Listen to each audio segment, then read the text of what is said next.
Search enemy supply caches in the area, but I am unable to pinpoint their exact location. Search them out if you are willing to shoulder the added risk. There are void fissures in the area. Use these to crack open a relic. Efficient. Defend yourself and use reactant to open relics. Keep going. Nobody knows you're here. Enemies are dropping reactant. Don't forget the reactant. You need more to open that relic. You are approaching a hive. Every hive is protected by a series of tumor nodes. Destroy those, and you can destroy the hive.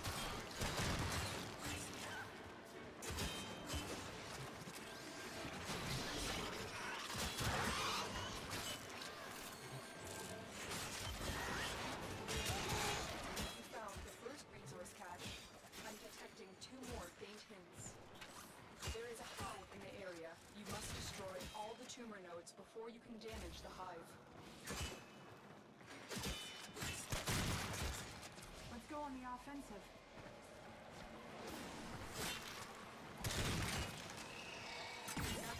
Destroy the hive.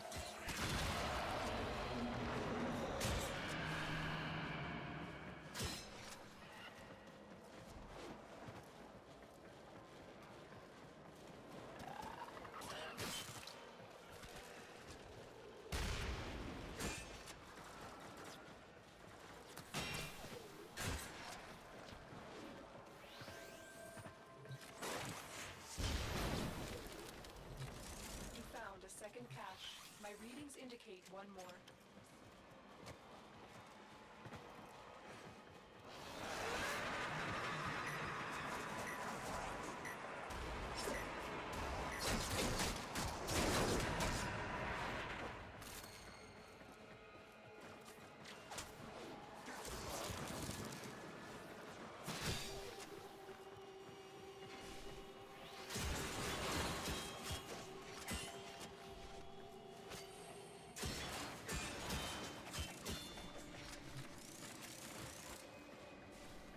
I will consider what I have learned from this skirmish.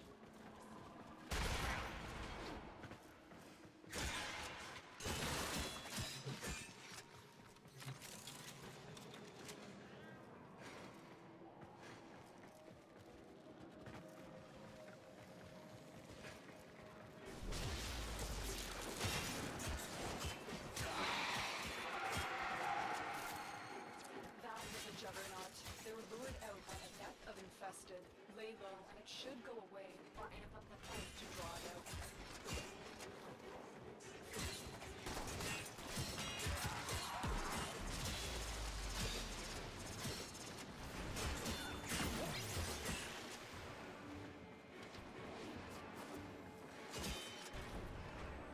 You are approaching a hive. Every hive is protected by a series of tumor nodes. Destroy those, and you can destroy the hive.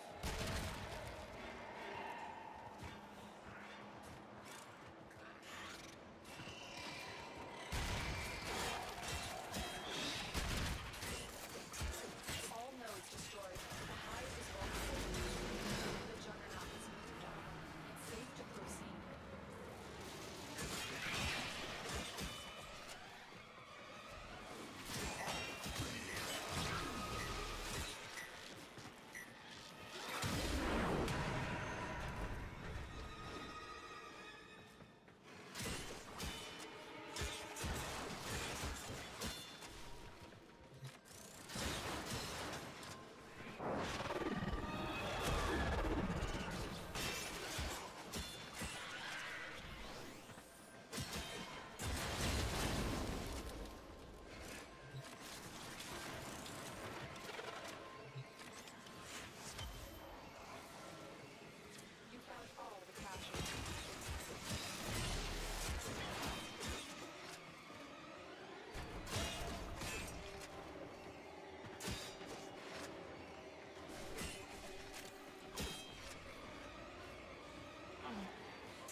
Things around us aren't always what they seem.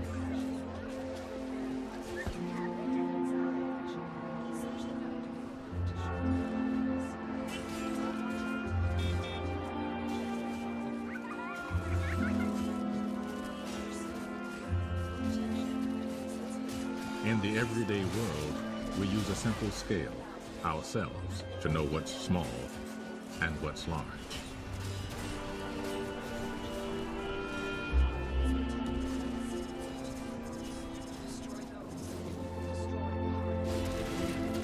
But what about the worlds that lie beyond? What is truly large and truly small?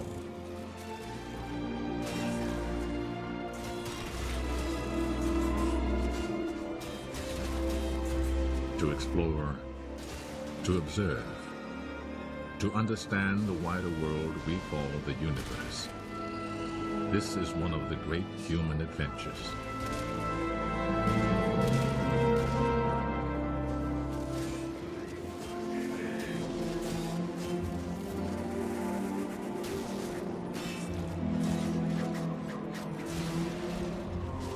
As we look out at the distant horizon, we may ask ourselves, what is our true place in the universe? We are all travelers on an unending voyage of discovery.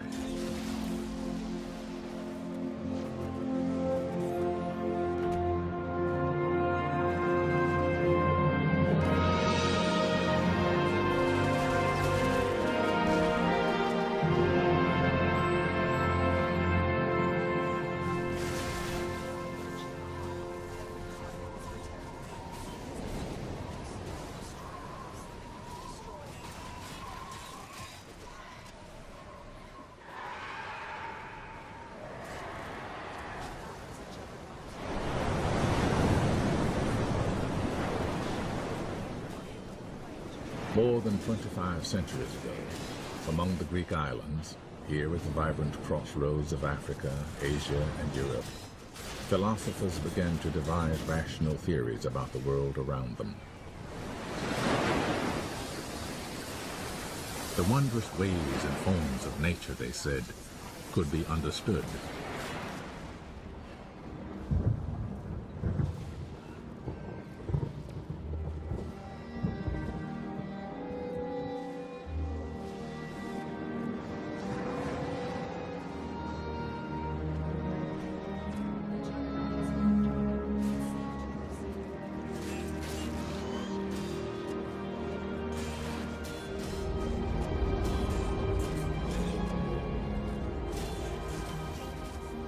One Greek thinker suggested that the Earth actually moved around the sun. Another thought that everything, the work of man and nature, was made of particles too small to see.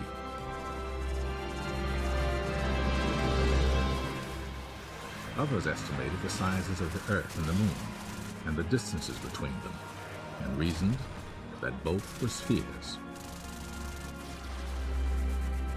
But it would be many centuries before we had the tools to extend our vision and confirm the wisdom of these early thinkers. In the meantime, people around the world gazed on the stars and gave them names. Most assumed that the Earth was the center of an unchanging universe.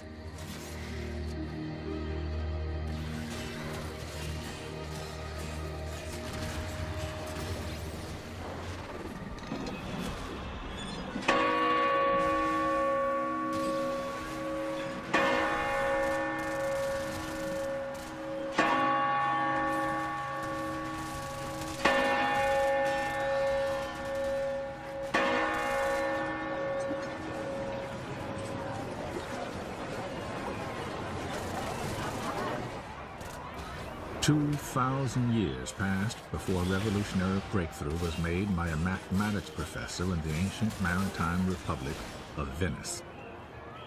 In 1609, Galileo Galilei demonstrated an instrument that would soon be called the telescope.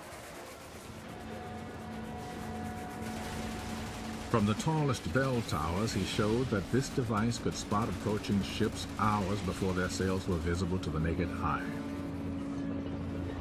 Later, when he aimed his telescope at the night sky, Galileo discovered that the moon was a world with mountains. Jupiter had its own moons, and the Milky Way was a band of countless stars.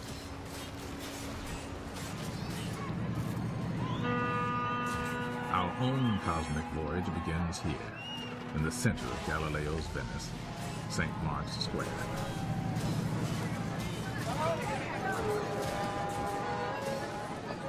Since the universe is a big place, we could easily get lost. So we'll need signposts to give us a sense of scale. The acrobat's ring is 1 meter wide. The crowd is 10 times wider, 10 meters across, larger by 1 power of 10.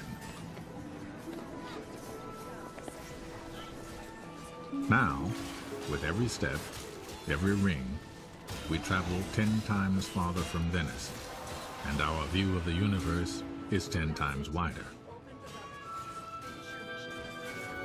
The 100-meter ring surrounds St. Mark's, and 1,000 meters, 1 kilometer, the city center.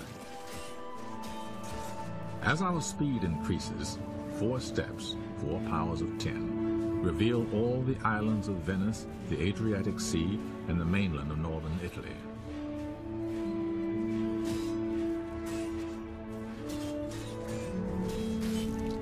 Six steps take in Europe from central Germany across Italy to the Balkans.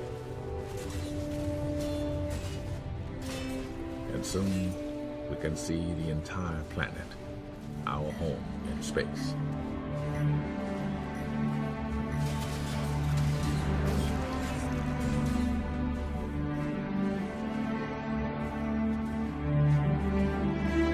Eight steps on our outward journey, 8 powers of 10, and we pass the farthest reaches of human travel, the moon.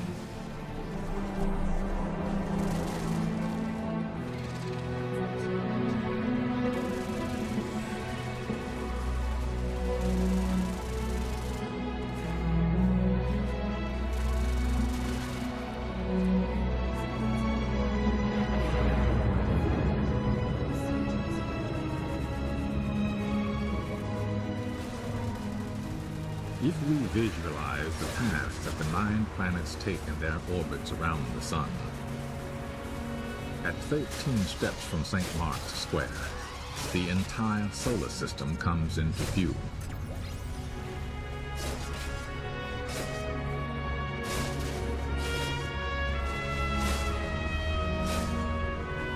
And with 15 steps, 15 powers of 10, we can see that our sun is just another star. From here on, our voyage will be measured in light years, the distance light travels in an entire year. Only now do we fly past our nearest neighbor stars, almost 5 light years away. The same journey at the speed of today's spacecraft would last 100,000 years.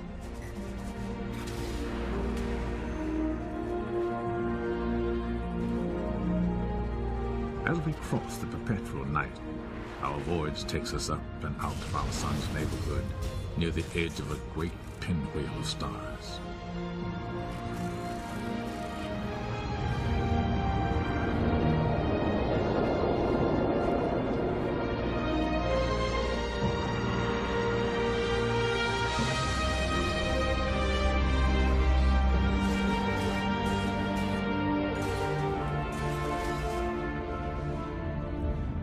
The Milky Way is actually a spiral galaxy, and our own sun is just one of 100 billion stars in it. At this immense scale, 23 powers of 10, each shining light we see is not a star, but an entire galaxy, composed of countless stars. Astronomers have discovered that the galaxies are flying away from one another. The universe is expanding. Our own galaxy, and all the others, form clusters and superclusters of stupendous size, hundreds of millions of light years across. And here, about 15 billion light years from Venice, we approach the outer limits of the visible universe. What lies beyond this cosmic horizon, we cannot see and do not know.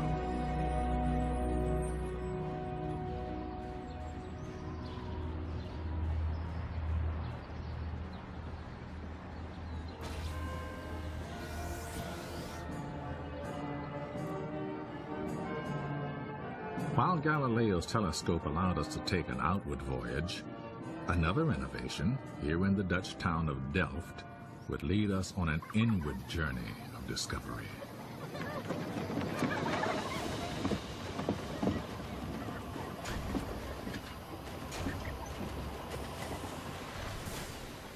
Over 3 centuries ago, Antony van Leeuwenhoek perfected the early microscope and used it to study droplets from the waterways of Holland.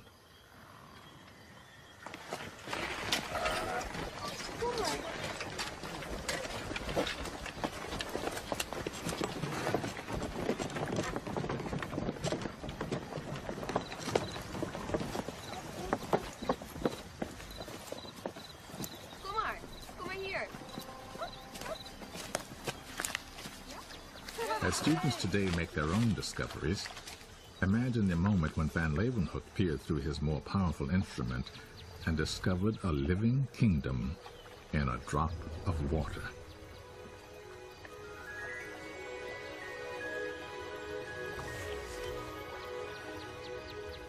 This busy world of single-celled paramecia is only 1 millimeter across, 3 pounds of tin smaller than a meter. The microscope allows us to continue our journey into the realm of the very small. As we move into the cell nucleus, each new ring now reveals a world 10 times smaller in diameter than the last. Deep within the nucleus, we come upon truly remarkable constructions, long spiraling molecules of DNA. DNA holds the chemical codes for the reproduction of most organisms on the planet, whether they're paramecia, people, or petunias.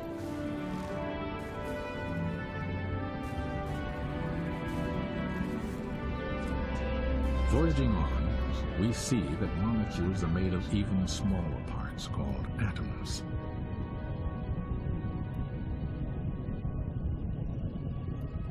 The tiny world of the carbon atom is very strange indeed. Its 6 electrons seem to swarm everywhere at once. Now our voyage takes us through a void that appears as vast as the space between the stars. Ahead lies the atomic nucleus, so fantastically small that if the whole atom were the size of this theater, its nucleus would be like a speck of dust. Yet the nucleus contains almost all of the atom's mass, packed into particles called protons and neutrons. And these, in turn, are made of still smaller, mysterious things called quarks. Exploring this, the inner frontier of the universe, physicists wonder if quarks might contain even tinier building blocks of matter.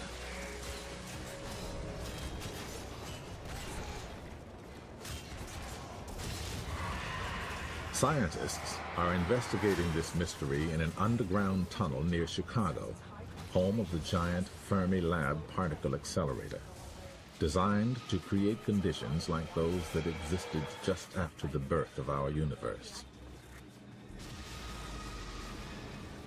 Millions of protons and antiprotons race through these pipes in opposite directions, nearly at the speed of light in a kind of subatomic demolition derby.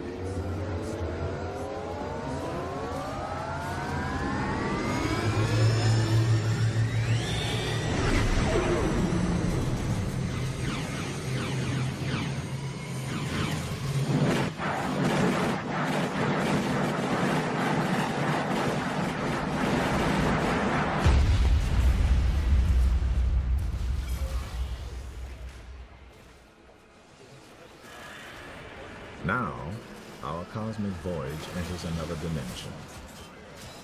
The dimension of time, where knowledge is much less certain. Studying traces of quarks from these collisions, physicists try to learn what our universe was like when it began after the explosion known as the Big Bang.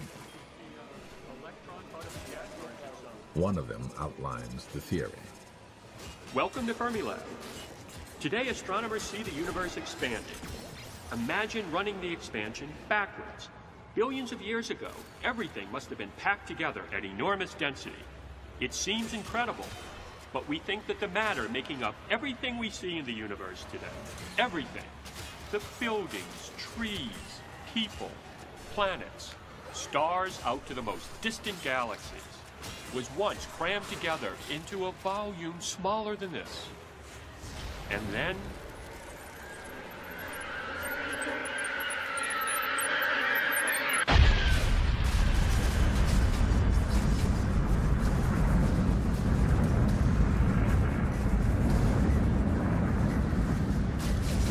space itself exploded in a burst of radiant energy. In those first dazzling moments, the newborn universe began to expand. Quarks combined into protons and neutrons, which later attracted electrons to form atoms, and the vast fall lifted.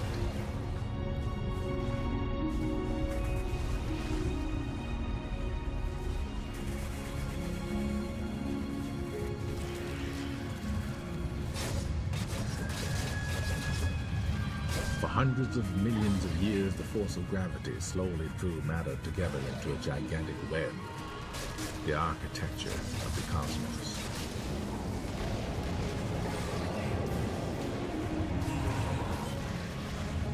Two billion years passed. Clouds of gas and dust condensed like giant water drops along the cosmic strands and formed galaxies.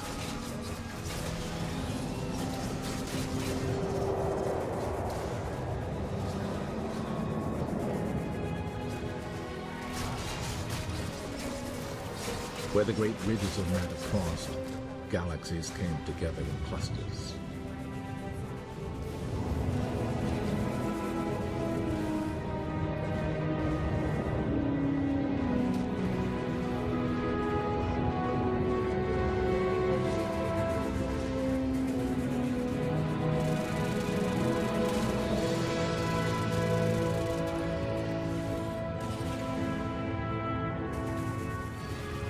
Some galaxies evolved into gigantic disks and spirals of stars, gas, and dust. Neighboring galaxies trapped by their mutual gravity draw together in a fantastic collision. In real time, it would last 1 billion years.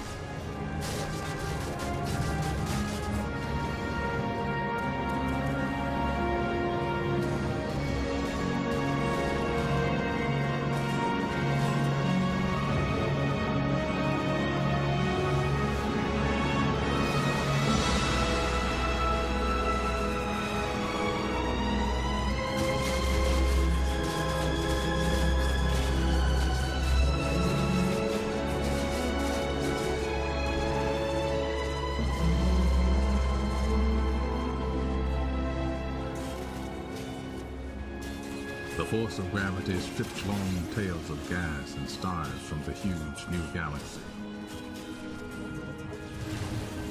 And yet stars almost never collide.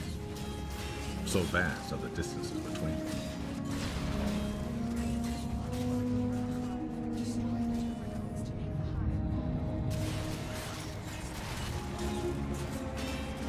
Perhaps 10 billion years pass, and we encounter our own galaxy, the Milky Way. In it, stars have formed, and some have died.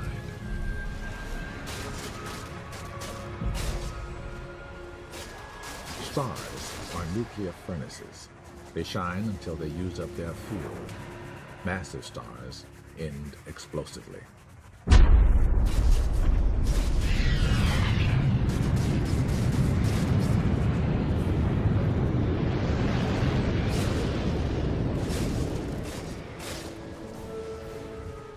These exploding stars, or supernovas, send out the elements of life. The oxygen we breathe, the carbon in our muscles, the iron in our blood. Now a cloud of cosmic gas sprinkled with these elements comes together in the grip of gravity.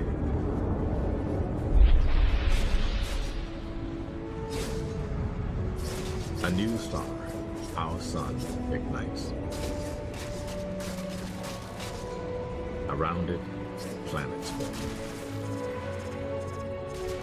In their infancy, over 4 billion years ago, our Earth and Moon were bombarded constantly by cosmic dust, asteroids, and comets.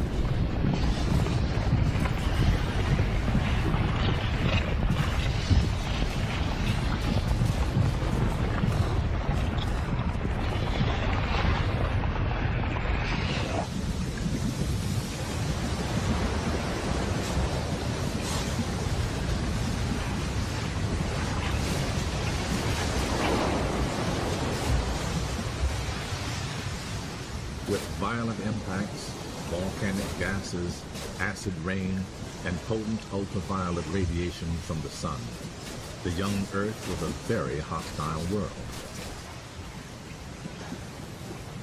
And yet, the basic ingredients of life are already here.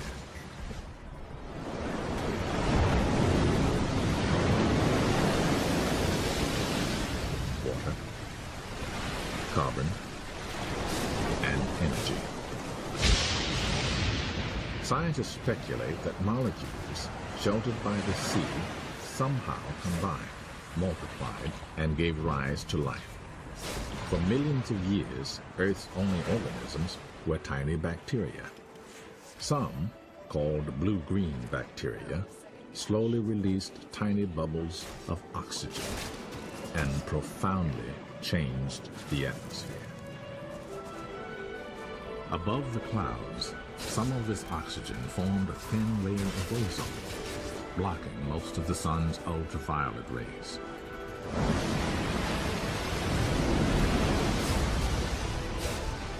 In this changed environment, new organisms flourished in the Earth's waters.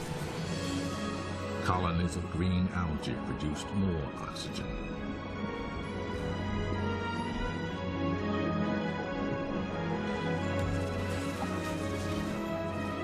Then organisms evolved an astonishing variety of forms. Some with shells or skeletons for protection and support.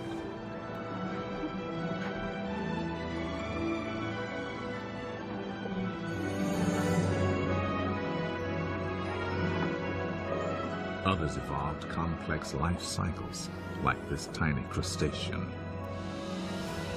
And the shallow waters of the seas filled with a teeming diversity of life forms.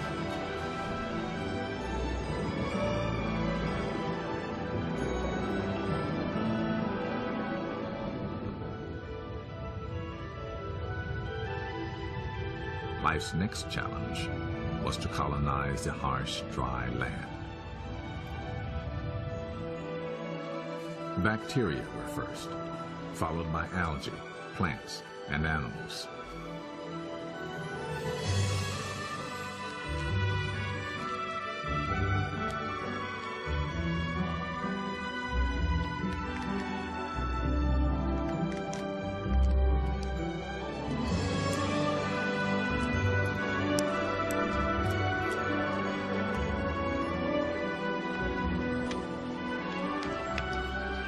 Vertebrates appeared on land, feeding on both plants and animals, and gave rise to larger and larger life forms. Some of them conquered the realm of the air, and others the great open plains.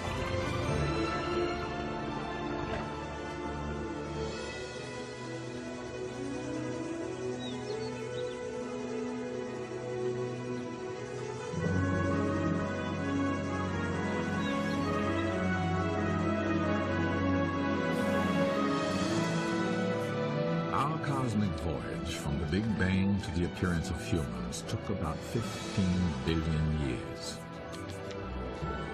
From the beginning, we were explorers, inventors, and technicians.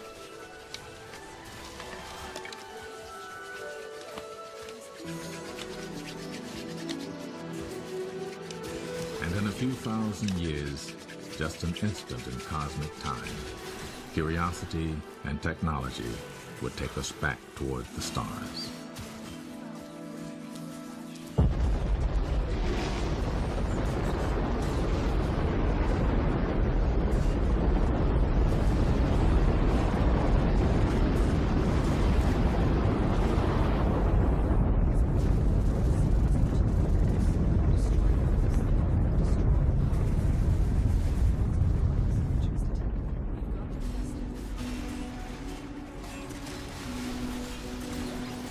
Since it was launched into orbit, the Hubble Space Telescope has captured images that reveal ever more beautiful and mysterious regions of the universe, where stars are dying out.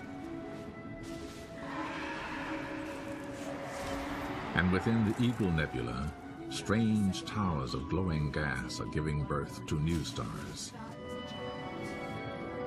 In the Great Orion Nebula, disks of dust seem to be turning into solar systems just like our own. The grand adventure of cosmic exploration is accelerating rapidly, taking us into realms that once were the stuff of science fiction, like the mysterious black hole.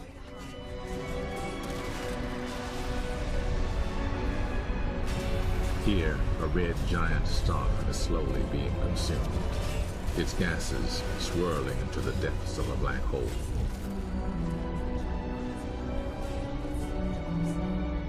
Some black holes may be collapsed cores of very massive stars, with gravity so powerful, not even light can escape them. But they can be detected when they attract and swallow nearby stars.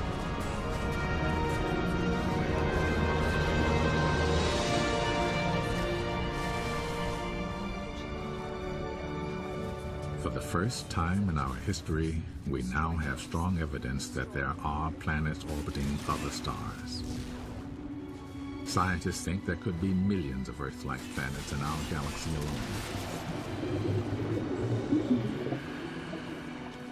If so, do any of them have life?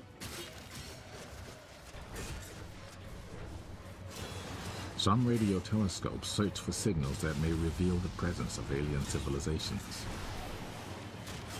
It's a daunting task, but if one day we should receive a signal, it would forever change our view of ourselves and our universe.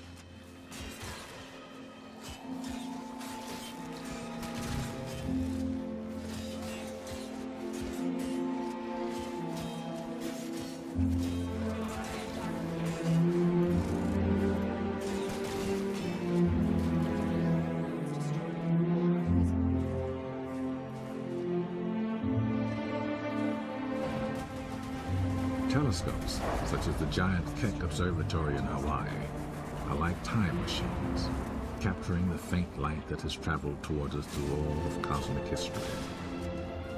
The deeper astronomers look into space, the farther back they see in time.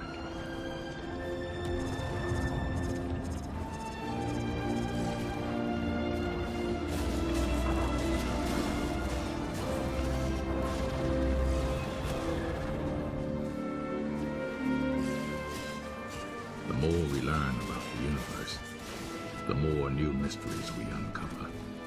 Profound questions for future generations of cosmic explorers. Will the universe go on expanding forever?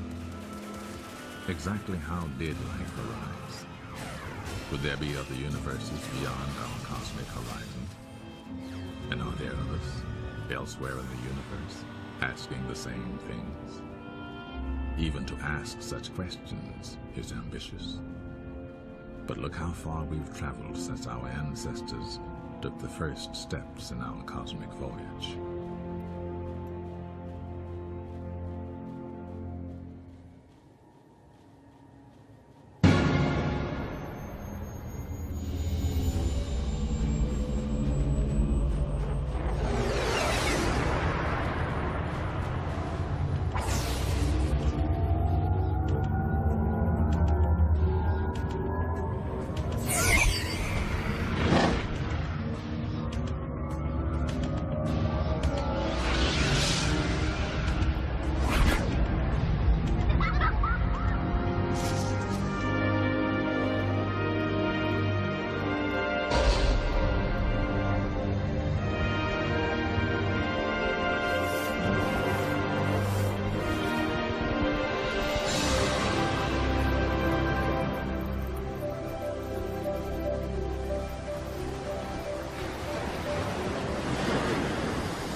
Man must understand his universe in order to understand his destiny.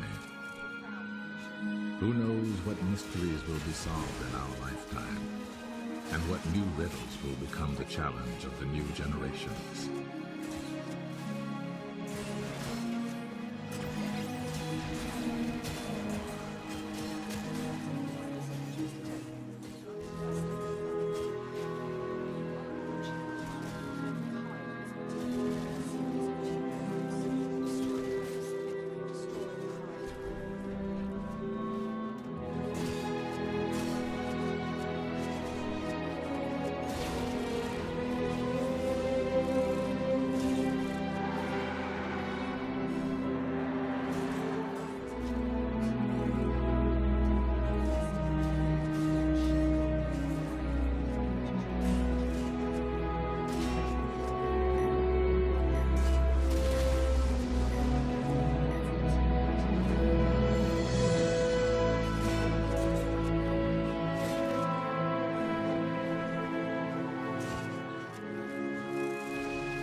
Things around us aren't always what they seem.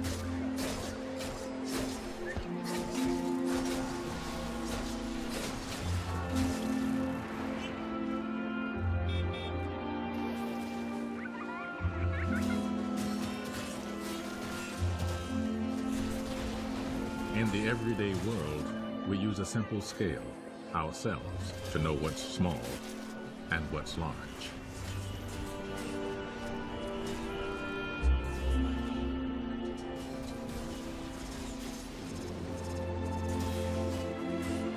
But what about the worlds that lie beyond? What is truly large and truly small?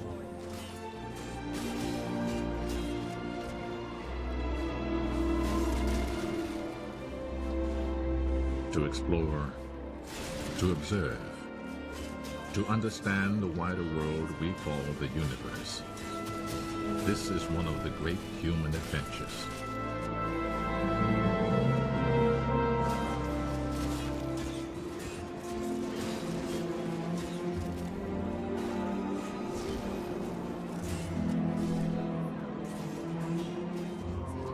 As we look out at the distant horizon, we may ask ourselves, what is our true place in the universe? We are all travelers on an unending voyage of discovery.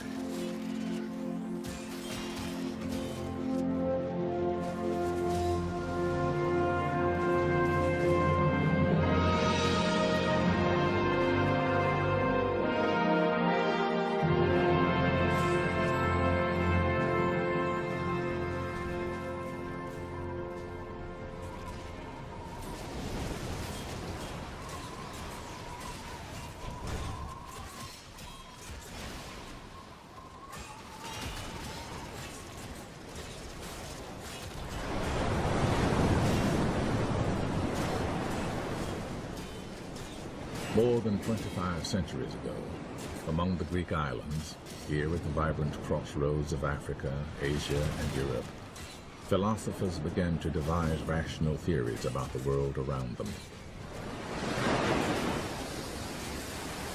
The wondrous ways and forms of nature, they said, could be understood.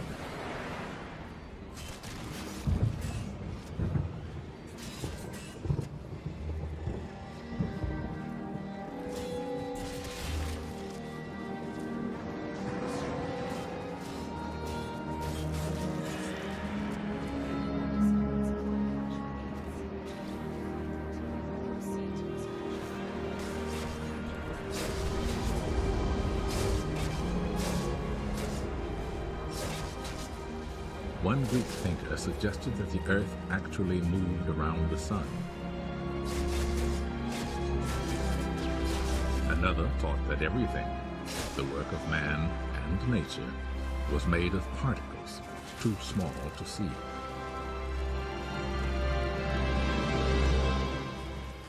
Others estimated the sizes of the Earth and the Moon and the distances between them, and reasoned that both were spheres.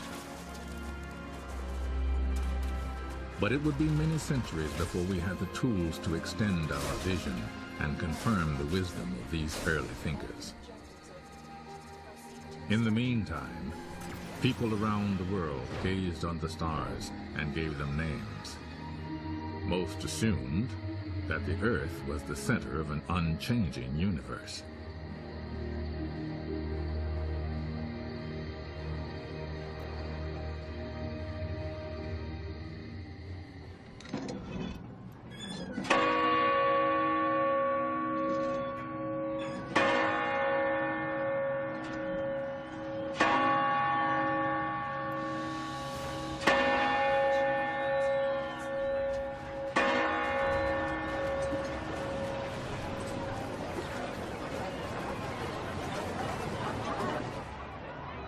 "2,000 years passed before a revolutionary breakthrough was made by a mathematics professor in the ancient maritime republic of Venice. In 1609, Galileo Galilei demonstrated an instrument that would soon be called the telescope. From the tallest bell towers, he showed that this device could spot approaching ships hours before their sails were visible to the naked eye. Later, when he aimed his telescope at the night sky, Galileo discovered that the moon was a world with mountains, Jupiter had its own moons, and the Milky Way was a band of countless stars.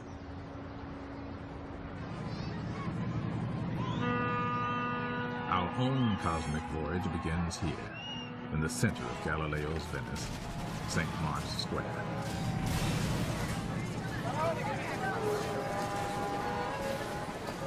Since the universe is a big place, we could easily get lost. So we'll need signposts to give us a sense of scale. The Acrobat's ring is 1 meter wide.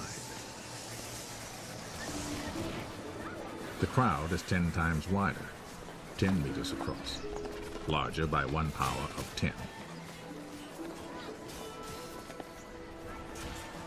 Now, with every step, every ring, we travel 10 times farther from Venice, and our view of the universe is 10 times wider.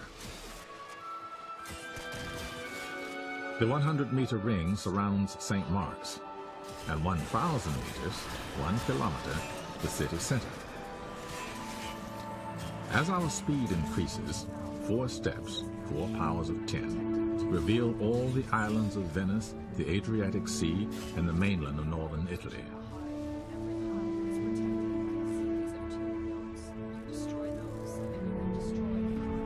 6 steps take in Europe from central Germany across Italy to the Balkans.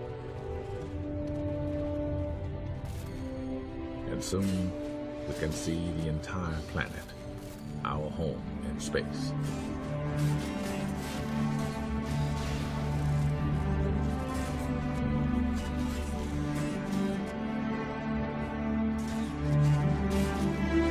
Eight steps on our outward journey, 8 powers of 10, and we pass the farthest reaches of human travel, the moon.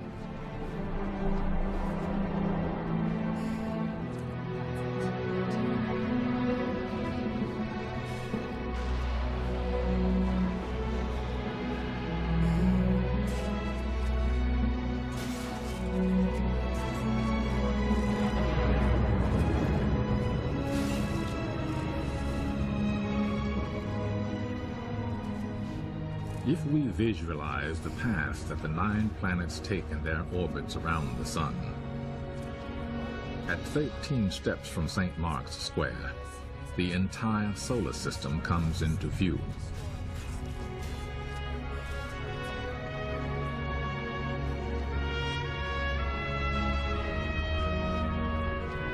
And with 15 steps, 15 powers of 10, we can see that our sun is just another star. From here on, our voyage will be measured in light years, the distance light travels in an entire year. Only now do we fly past our nearest neighbor stars, almost 5 light years away. The same journey at the speed of today's spacecraft would last 100,000 years.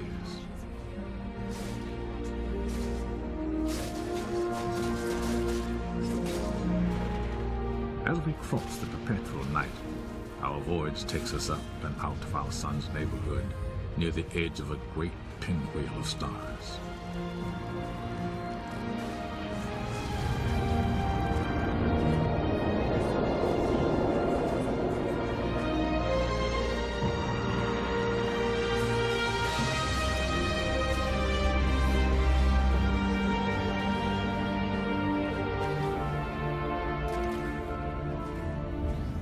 The Milky Way is actually a spiral galaxy, and our own sun is just one of 100 billion stars in it. At this immense scale, 23 powers of 10, each shining light we see is not a star, but an entire galaxy, composed of countless stars. Astronomers have discovered that the galaxies are flying away from one another. The universe is expanding. Our own galaxy and all the others form clusters and superclusters of stupendous size, hundreds of millions of light years across. And here, about 15 billion light years from Venice, we approach the outer limits of the visible universe. What lies beyond this cosmic horizon, we cannot see and do not know.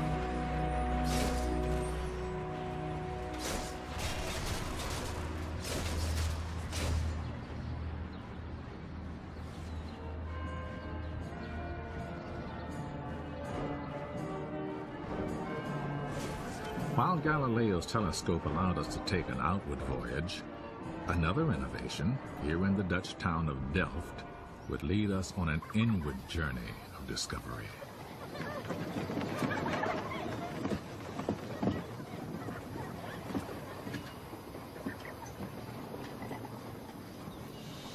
Over 3 centuries ago, Antony van Leeuwenhoek perfected the early microscope and used it to study droplets from the waterways of Holland.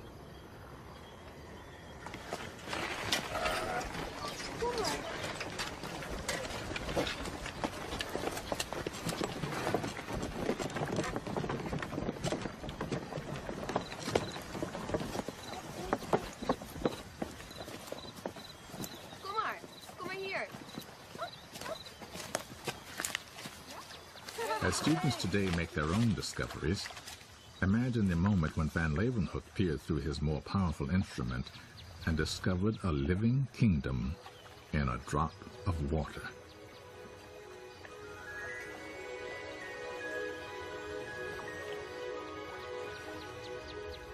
This busy world of single-celled paramecia is only 1 millimeter across, 3 powers of 10 smaller than a meter. The microscope allows us to continue our journey into the realm of the very small. As we move into the cell nucleus, each new ring now reveals a world 10 times smaller in diameter than the last. Deep within the nucleus, we come upon truly remarkable constructions, long spiraling molecules of DNA. DNA holds the chemical codes for the reproduction of most organisms on the planet, whether they're paramecia, people, or petunias.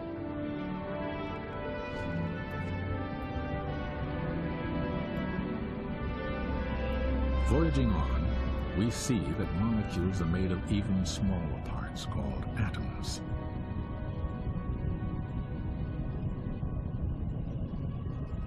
The tiny world of the carbon atom is very strange indeed. Its 6 electrons seem to swarm everywhere at once.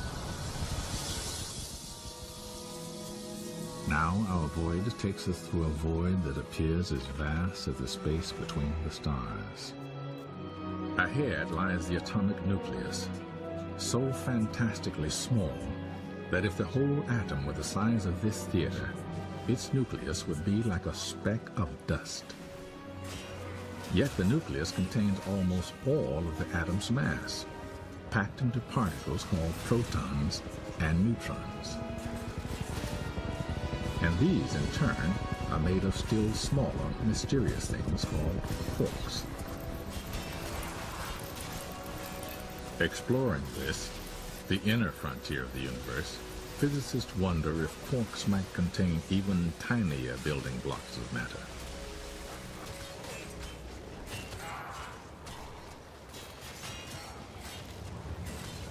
Scientists are investigating this mystery in an underground tunnel near Chicago, home of the giant Fermi-Lab particle accelerator, designed to create conditions like those that existed just after the birth of our universe. Millions of protons and antiprotons race through these pipes in opposite directions, nearly at the speed of light in a kind of subatomic demolition derby.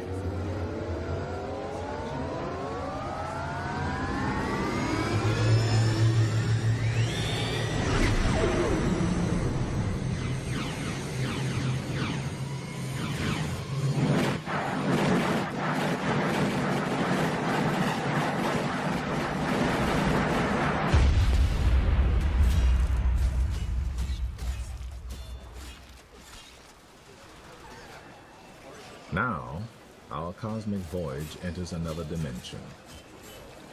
The dimension of time, where knowledge is much less certain.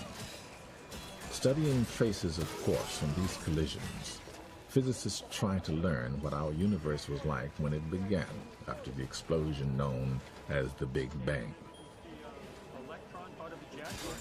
One of them outlines the theory. Welcome to Fermilab. Today, astronomers see the universe expanding. Imagine running the expansion backwards. Billions of years ago, everything must have been packed together at enormous density. It seems incredible, but we think that the matter making up everything we see in the universe today, everything, the buildings, trees... Protons and antiprotons race through these pipes in opposite directions, nearly at the speed of light in a kind of subatomic demolition derby.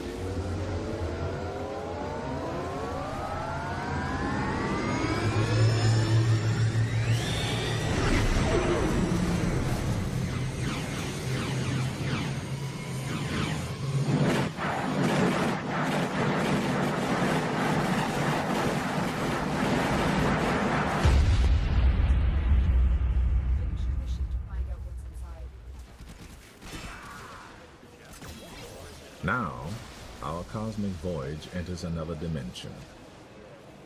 The dimension of time, where knowledge is much less certain. Studying traces of force from these collisions, physicists try to learn what our universe was like when it began, after the explosion known as the Big Bang. One of them outlines the theory. Welcome to Fermilab. Today, astronomers see the universe expanding. Imagine running the expansion backwards. Billions of years ago, everything must have been packed together at enormous density. It seems incredible, but we think that the matter making up everything we see in the universe today, everything, the buildings, trees, people, planets, stars out to the most distant galaxies, was once crammed together into a volume smaller than this. And then...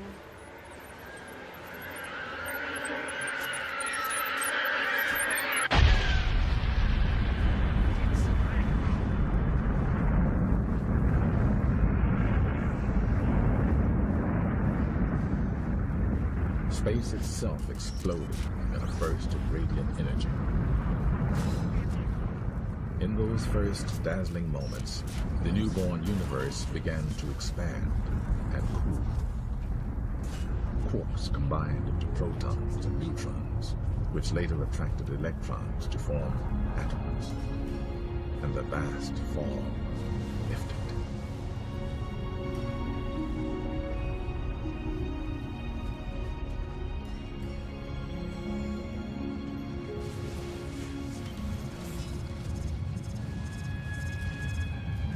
For hundreds of millions of years, the force of gravity slowly drew matter together into a gigantic web, the architecture of the cosmos.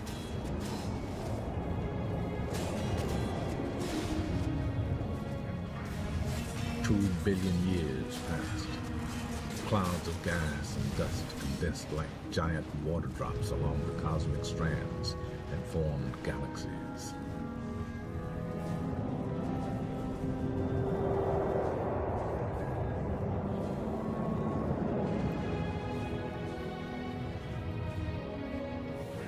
Where the great ridges of matter crossed, galaxies came together in clusters.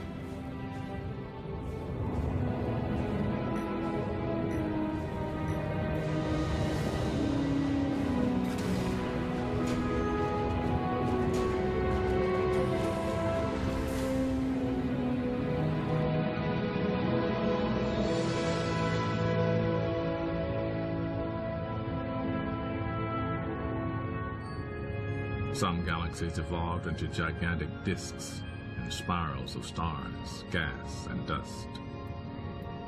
Neighboring galaxies, trapped by their mutual gravity, draw together in a fantastic collision. In real time, it would last 1 billion years.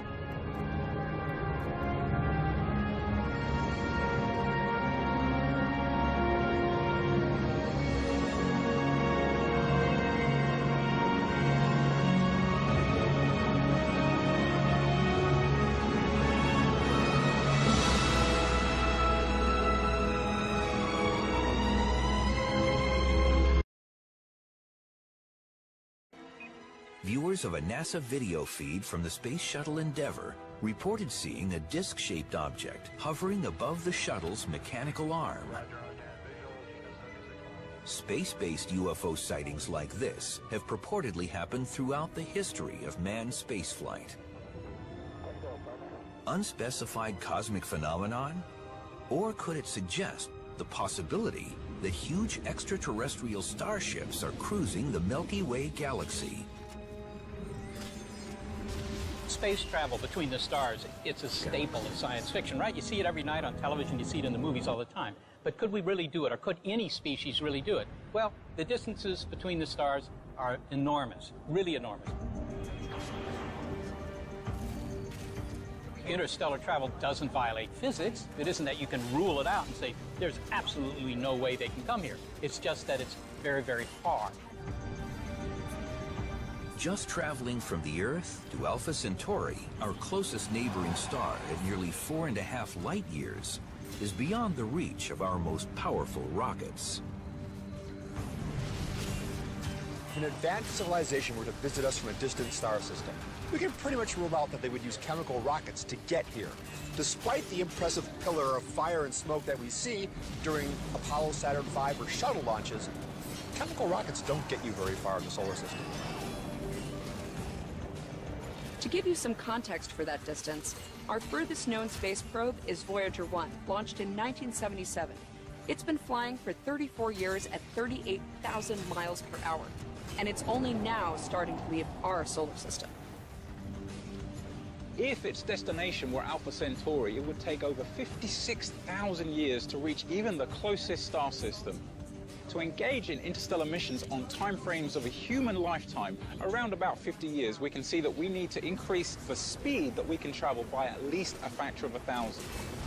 Scientists have determined that the speed of light is a mind-blowing 186,000 miles per second. A spacecraft traveling the star system would have to reach a significant percentage of that speed, even to reach the nearest star. The biggest obstacle is weight. A chemical rocket exacts a huge weight penalty because its entire fuel supply must be carried on board. We can calculate that even to reach 6% of the speed of light using chemical rocket fuel, you would need more rocket fuel than exists mass in the universe. So we really know that it's actually impossible to reach another star system using chemical rocket fuel.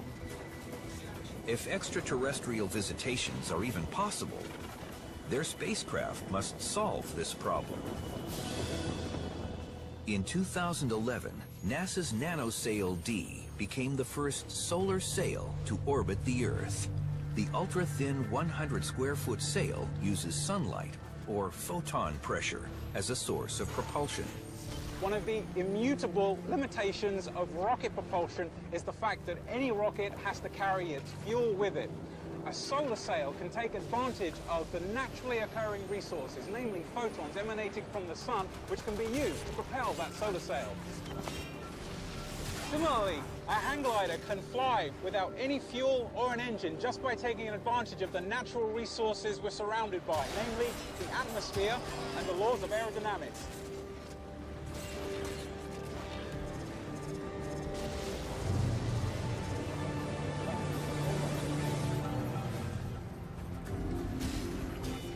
To achieve sufficient speeds to tow a spacecraft supporting life forms, the sail would have to be huge, up to hundreds of miles in diameter. And because the photon pressure from a star would decrease the further the sail traveled, some have envisioned a concentrated laser beam directing energy of the sail.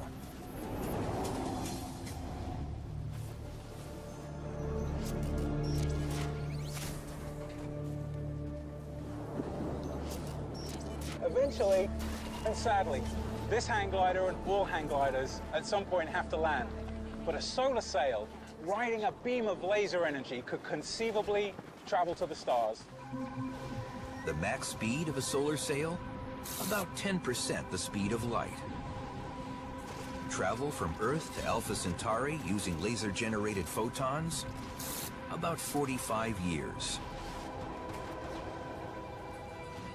Currently, NASA and other space agencies have plans for launching more solar sails. But there are other, more powerful sources of propulsion in the universe. In the 1960s, a method of propulsion was proposed where a spacecraft would literally drop a series of explosive charges out the back, and the force of the explosions would push the spacecraft forward.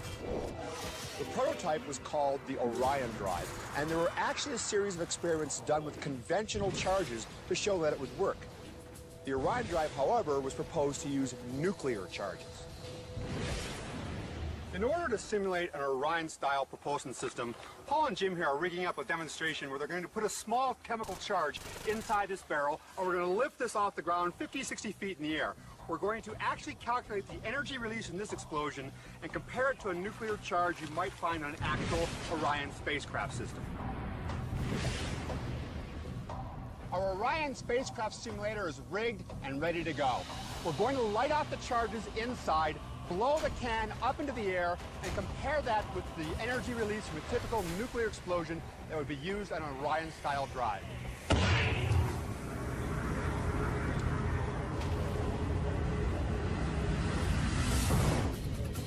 The Orion spacecraft, studied at Los Alamos in the late 1950s, proposed nuclear fission as its propulsion source.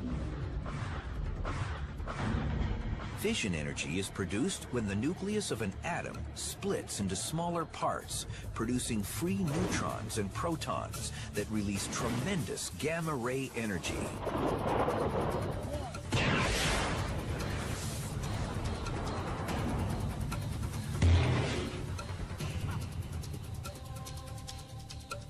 The explosive charge in this 35-pound barrel lofted at about 60 feet in the air. A small nuclear charge in the Hiroshima range would liberate about 27 million times more energy. Clearly, that's a practical propulsion drive for interplanetary or even interstellar travel. Because of the huge explosions that an Orion drive would require, on the back of the spacecraft, you would have a huge, thick metal plate that would absorb the thrust of the explosion and a series of shock absorbers to keep the crew from getting jolted each time the charges went up.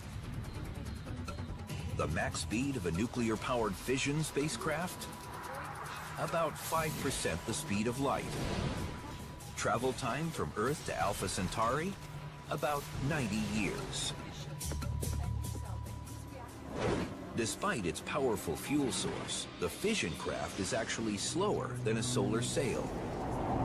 Boosting speed would mean turning to another, more intense nuclear reaction. Fission technology is well known and understood, and we've been using it to generate power here on Earth for decades. But there's another kind of nuclear technology, and that's nuclear fusion.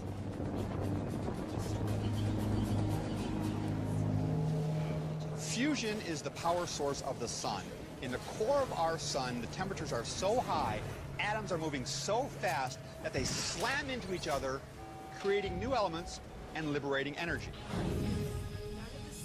The opposite of fission, fusion energy is produced when two atomic nuclei fuse together to form a single heavier nucleus. The result is a huge liberation of energy. A fusion-powered spacecraft was proposed in a 1970 study called Project Daedalus. Its mission called for a trip to Barnard's star, some 5.9 light-years distant. Instead of nuclear bombs, the fusion-powered craft creates the propulsion on board in a reaction chamber. The fuel pellets for the Daedalus-class starship consisted of pellets composed of a deuterium helium-3 mix. These would have been ignited by what we call relativistic electron beams. These are extremely high-energy electrons that would have hit the deuterium helium-3 pellets, caused them to fuse, and a huge amount of energy would be released. The Daedalus design called for 250 of these pellets to be released every second for over 2 years. The spacecraft would have weighed 55,000 tons, most of which would have been fuel.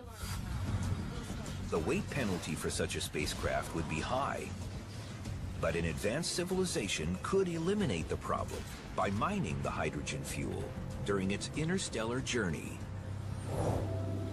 Deuterium or heavy hydrogen, exists in abundance on Earth, notably in seawater. But helium-3 is a much rarer isotope. In our solar system, it can be found on the Moon, and in vast quantities on Jupiter and Saturn. Scientists have proposed using huge hydrogen scoops to mine the helium-3 needed to cross the void of space. So it's conceivable that if you had a craft that was powered by nuclear fusion, you could go to another star system and then use the hydrogen available from that star to refuel. The self-contained, fusion-powered spacecraft could avoid a huge weight penalty and reach speeds that could allow near-star exploration in a reasonable time frame. The max speed of a nuclear-powered fusion spacecraft? Up to 15% the speed of light. Travel time from Earth to Alpha Centauri? About 35 years. The immense costs, the logistics, and even the politics of nuclear-powered spaceflight long ago caused humanity to scrap any and all plans. But a sufficiently advanced society could trade nuclear propulsion for what seems like an impossible paradox, traveling at light speed without moving at all.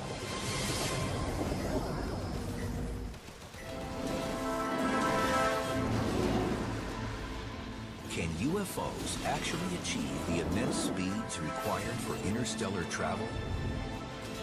One potential answer may be buried 30 feet beneath the ground in America's heartland. The Fermilab Tevatron Collider, outside Chicago, Illinois. Racing just below the speed of light, particles of protons and antiprotons are launched in opposing directions. They meet in a high-energy collision. The impact produces gamma rays, the highest energy source known in the universe, and potentially the key to interstellar travel. The best way of making antimatter here on Earth is to employ probably the most famous equation that Einstein taught us, which is E = mc squared, which tells us that for a certain amount of matter we can get energy. It's a great idea because it's incredibly efficient.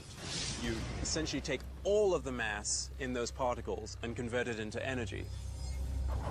But how can antimatter exist in the universe if it must be artificially manufactured?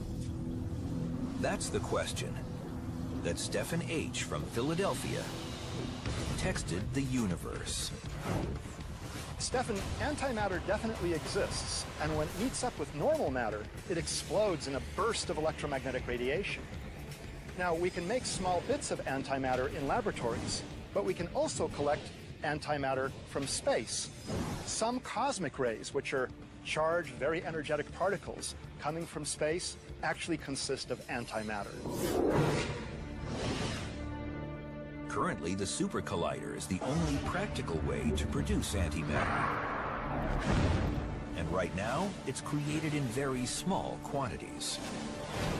If we could figure out a way to both create and store enough antimatter, we would have a storable fuel which, when mixed with ordinary matter, would liberate a huge amount of energy at a rate way beyond what either fission or fusion can do.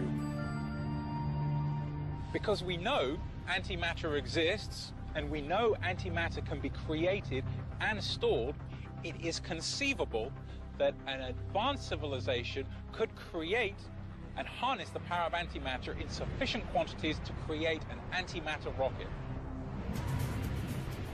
An antimatter ship could achieve unbelievable velocities, cruising just below light speed, nearly matching the speed of a starbeam streaking across the galaxy. Travel time from Earth to Alpha Centauri, 4.5 light years distant, about 5 years. In human terms, the cost of creating enough antimatter particles to power such a starship would be astronomical. It might be affordable in alien currency, but an antimatter spacecraft like this comes at a high price. The gamma rays from antimatter propulsion are so dangerous, they could destroy the cell structure of any living beings aboard ship. This starship would have to include an advanced shielding mechanism to keep the crew alive. And at such high rates of speed, there are equally destructive threats in the universe. Space is pretty empty, but if you were moving close to the speed of light, you'd need an extremely effective shielding system that would allow you to be protected from interstellar dust particles that would all but annihilate a spacecraft traveling that fast. But if space debris is so dangerous, why not avoid it completely? The solution might be one familiar to Star Trek fans, namely a starship that could achieve light speed without even moving. In effect, one would create what is called a warp bubble, the name taken straight out of science fiction, and that would involve compressing a region of space-time in front of a spacecraft and expanding a region of space-time behind a spacecraft, while the spacecraft itself sat stationary inside this flat bubble. And one would effectively be riding a wave of space-time. A warp drive may seem like pure sci-fi fantasy, but in 1994, a well-respected young physicist named Miguel Alcubierre published a serious proposal outlining how to travel in a controllable space warp.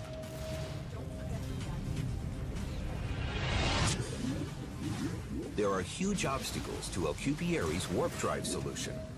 The biggest is called dark energy, a cosmic phenomenon recognized in 2011 when 3 scientists were awarded the Nobel Prize for proving its existence.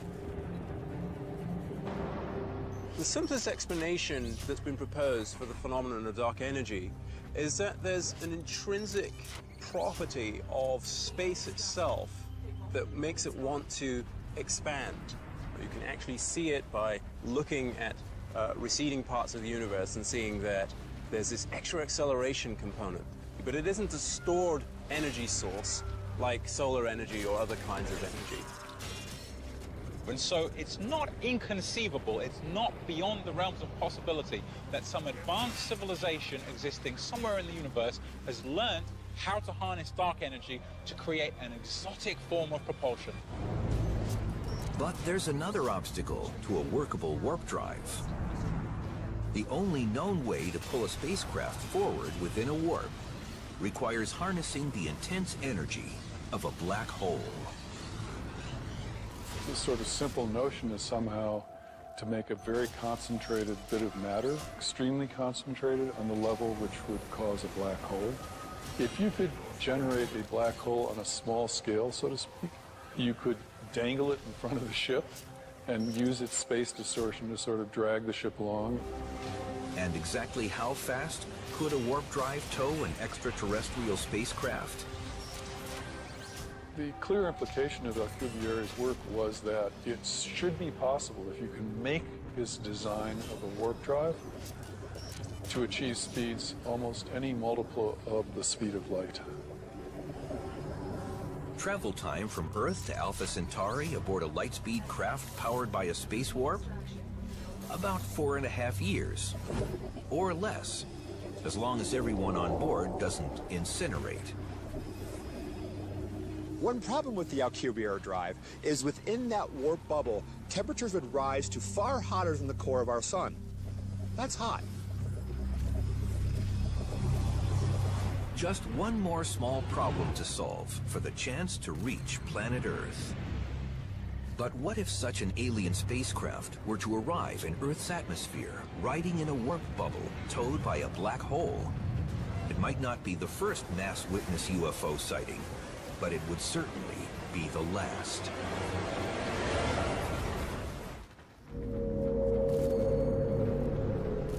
March 13th, 1997. Thousands of people witness an optical phenomenon drifting across the Arizona skies. Reports of a series of bright lights in geometric patterns are widespread, including multiple sightings over Phoenix of a craft up to a mile wide with lights winking on and off in sequence. Reconstructing the events of that evening, the lights of the Phoenix Lights were almost certainly flares dropped by an Air Force A-10 aircraft in conjunction with the human tendency to envision a solid shape connecting them. That's the best explanation for the Phoenix Lights. For many, the Phoenix Lights incident was direct proof that a huge extraterrestrial craft had arrived. Some even called it a mothership. The purpose of an extraterrestrial mothership is fundamental to the theories of alien visitation. It's the only way to bridge the vast distances of interstellar space. The term mothership, I think, came into being around the same time that flying saucers as a term came into being. And I think the universal notion was you couldn't make an interstellar trip in a person-sized craft. You had to have something really large.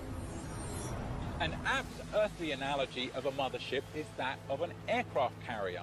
An aircraft carrier travels the vast distances across the oceans, but its purpose is to transport smaller aircraft which can then go on and engage in whatever their missions may be. If the journey to Earth is long, on the order of centuries or even millennia, the mothership would be much more than just an aircraft carrier. There's the generational or ARC ship, which is a very large spacecraft that is essentially an enclosed ecosystem in which generations of inhabitants expect to be born, grow old, and die over the long period it takes the spacecraft to reach its ultimate destination. Perhaps with technology such as suspended animation, biological alien passengers could be put to sleep and revived after the vast journey. Surviving such a journey would also mean surviving the destructive energy powering the spacecraft itself. One logical design solution, a cigar-shaped mothership, is precisely what many UFO witnesses claim to have seen. For any advanced propulsion system, you would want to situate the crew as far away as possible from the engine source. So one possible design would be a very long, thin design with the engine located at one end of the spacecraft and then some kind of truss connecting the crew section as far away as possible so as to avoid damage from high-energy neutrons, X-rays, or gamma rays from the advanced propulsion system. If such ARC ships have in fact visited planet Earth, the evidence would be overwhelming and undeniable. Something all these exotic and advanced propulsion technologies have in common is that they all radiate prodigious amounts of energy, and so we'd be able to see them like beacons on a lighthouse from sometimes light years away. A concentrated emission of X-rays, gamma rays, or subatomic particles would be suspicious because we don't see that in our environment locally under any normal circumstances. Beyond the obvious visual evidence, the physical effect of a mothership approaching so close to the Earth's surface could be a terrifying form of apocalypse. If for whatever reason this extraterrestrial technology or civilization chose not to turn off their engines, it could be catastrophic for life on Earth, as we would be bathed in high-energy neutrons, X-rays, and gamma rays. If it's something which is a version of a warp drive, then you're talking about space distortion. And you wouldn't want to be too close to any major mass, including a planet. Such catastrophic visitations assume that aliens are willing to risk their own lives in interstellar space. But there might be a better way.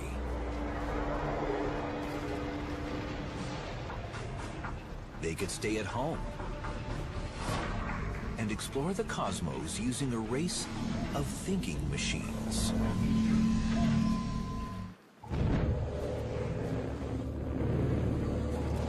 For many ardent believers in the UFO phenomenon, the Roswell, New Mexico event in the summer of 1947 is the defining alien encounter in human history.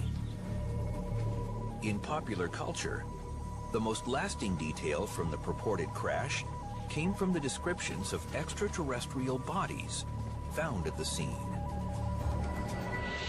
In the ensuing decades, this vision of alien beings, known as the Greys, became the accepted standard in science fiction and recurring alien encounter reports. The oversized heads may explain an expected feature in alien biology: greater intelligence. The larger skulls would contain larger, more advanced brains compared to ours. Mastering the profound challenges of interstellar travel would certainly require great intelligence. But might it require something that is beyond organic biology? One area of science fiction where we might be making kind of a big mistake is to assume that the aliens are biological, that they're living things. I think that the possibilities for the kinds of organisms which might travel between the stars are really wide. They're out there, lurking in the vastness of space. Planets so weird, even science fiction could not foresee them. For the first time ever, scientists are discovering alien worlds beyond our solar system. Places where ice is hot and rain is made of iron. They are uncharted, unearthly, and unpredictable. And somewhere, hidden among these strange new worlds, scientists seek the greatest discoveries of all. Planets like ours, alien Earths. 35 seconds. Let's go. Storage tank press closed. March 6, 2009. 22 seconds. Later, GN2 pressure go. Go. This Delta II rocket is going through its final pre-flight check. 7.3. Drop 1. Engine start, 1, 0, and liftoff. It is the start of an extraordinarily ambitious mission.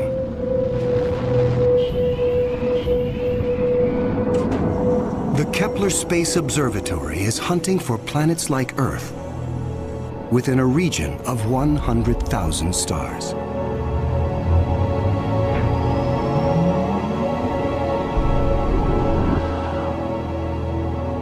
It is the culmination of a journey that began more than a decade ago with one of the most profound scientific discoveries ever made.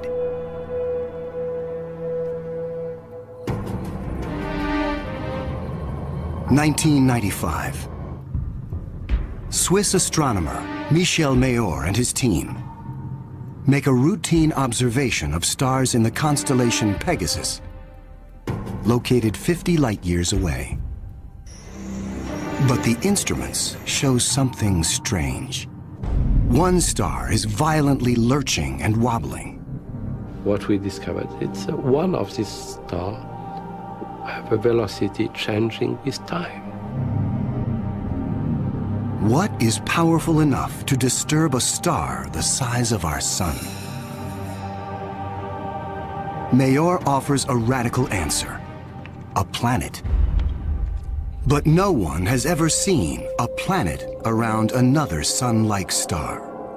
Problem in detecting planets around other stars is that as a planet orbits a nearby star, that planet gets lost because of its feeble light in the glare of the very bright star. In spite of the odds, Mayor relies on his data and is convinced the wobbles are caused by the gravitational pull of an orbiting planet. When I read this claim from Michel Mayor, I was very skeptical. There had been many false claims of the first planet ever discovered around another star, and I thought to myself, oh boy, here we go again.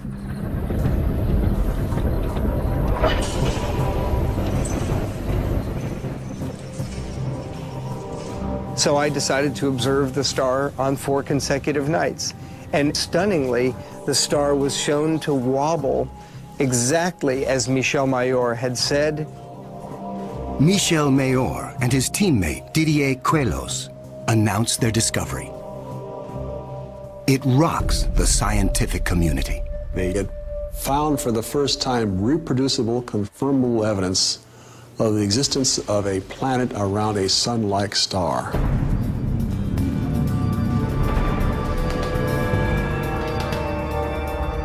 Officially called 51 Pegasi b, the planet is nicknamed Bellerophon in honor of the Greek hero who tamed the winged horse, Pegasus.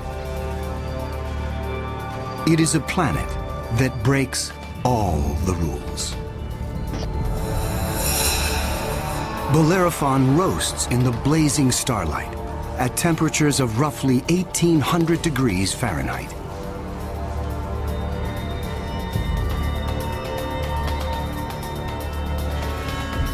It is nearly 150 times more massive than Earth and is a gas giant like Jupiter. A gas giant is a planet made mostly of hydrogen and helium. Only the outer layers are gas, but inside, hydrogen and helium is compressed to huge, huge, huge pressures. It doesn't resemble a gas at all. Unlike anything found in our solar system, this is an entirely new class of planet, what scientists call a hot Jupiter. If you go to Hawaii and see the lava flow there, that's how hot a hot Jupiter is. It's very, very hot. The Earth is a comfortable 93 million miles away from the Sun. These hot Jupiters are roughly 100 times closer, and so the amount of sunlight that they get is 10,000 times larger. If this represents a star, and this a hot Jupiter is 3 to 4 stellar diameters away from the star. So that would be 1, 2, 3. This is how close a hot Jupiter would be to its star. Hot Jupiters are tidally locked. They present the same face to the star at all times, just like the moon does to Earth. It's going to be permanent daylight on one side and permanent nighttime on the back. If I were stuck on a hot Jupiter, I'd want to be on the back side and hope that some of the heat from the front side facing the star would make its way around the back.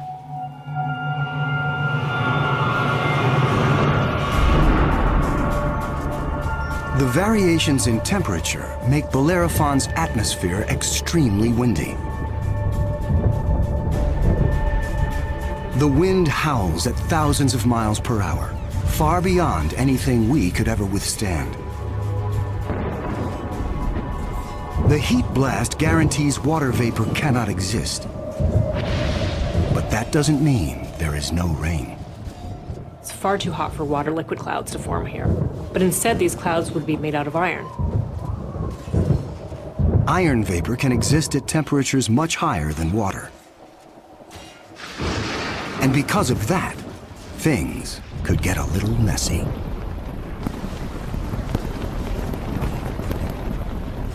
You better have an umbrella that's pretty sturdy, because the iron is going to start coating your umbrella very rapidly and making it extremely heavy and just crush that umbrella.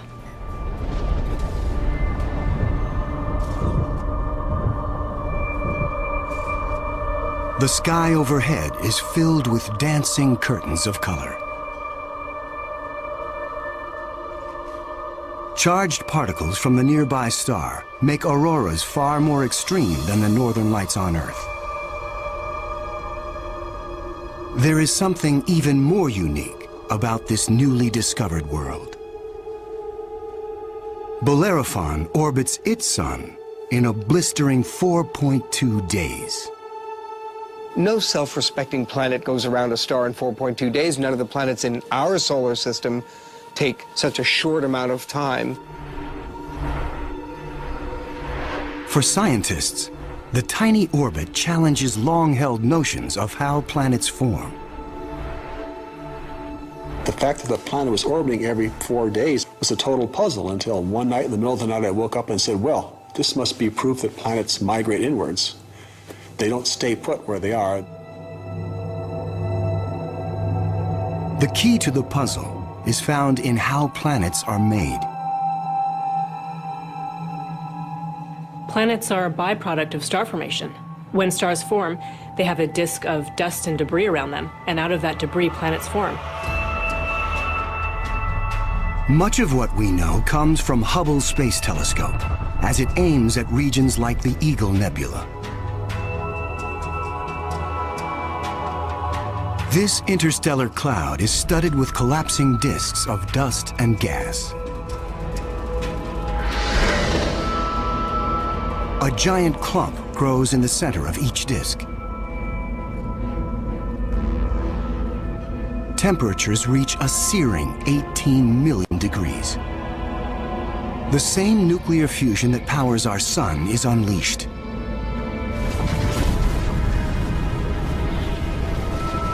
The star is born. Radiation from the star generates a stellar wind that sweeps away leftover dust and debris. Some of the dust survives and remains in orbit around the newborn star. Over millions of years, the dust sticks together, forming knots that grow into asteroids, and the asteroids grow into planets.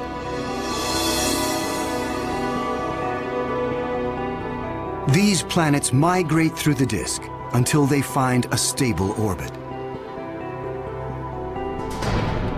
This is why Bellerophon is so close to its parent star. But one newly discovered world has found its stable orbit in a place no planet should ever go. 2001. Hubble Space Telescope is directed to an obscure star some 150 light-years away from Earth, in the constellation of Pegasus. This is the same region where Bellerophon was found 6 years earlier. Hubble is tracking another hot Jupiter, discovered by astronomer Jeff Marcy. But this one is different from Bellerophon. You've probably heard of the planet HD 209458b. It's a terrible name.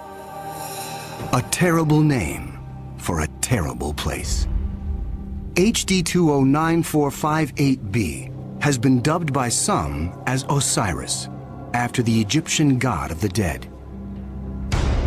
Osiris is over 200 times more massive than Earth. It has migrated perilously close to its sun, at a mere 4 million miles from the blazing solar surface. Osiris broils in a planetary hell.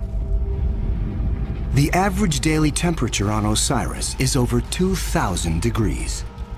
Forget global warming.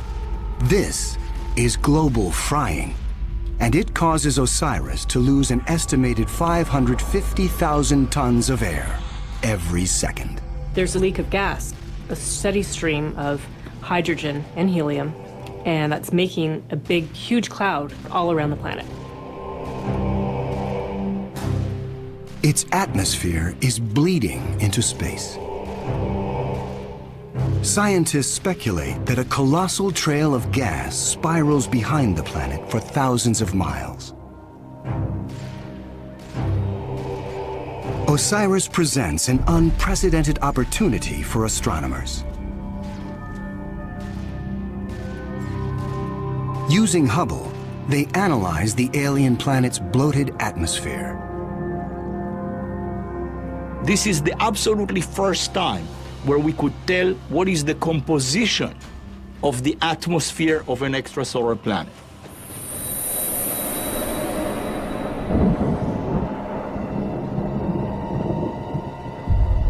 Surprisingly, Hubble detects many of the basic chemicals needed for life. Sodium, carbon, hydrogen, and oxygen. But Osiris is far too hot for life as we know it. There may be other forms of life, however, that thrive on higher temperatures. But there's no solid surface as we know it on a hot Jupiter. So this life would have to be just tiny little microbes floating around on aerosols. And on our own Earth, we have life that floats around in our atmosphere. But that life didn't start there. So life almost certainly would not exist on hot Jupiters. Astronomers have discovered many hot Jupiters since Bellerophon was found in 1995. But conditions on these worlds rule them out as places where the drama of life can unfold.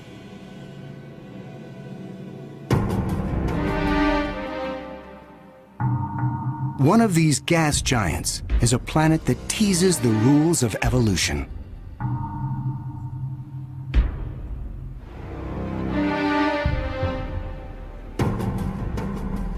Astronomer Jeff Marcy discovers something shocking about a planet orbiting a star called 16 Cygnus b, located some 70 light-years away in the constellation of Cygnus, the Swan.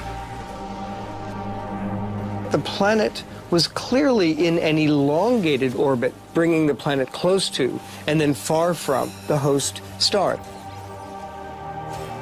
And this, of course, defied our expectations based on our own solar system, where all of the planets go around our sun in nearly circular orbits like phonograph grooves in a record. Like a giant yo-yo in space, the gas giant swings back and forth across its solar system. That is like the Earth swooping 25 million miles closer to the sun, then slinging past Mars, all the way out towards Jupiter every year.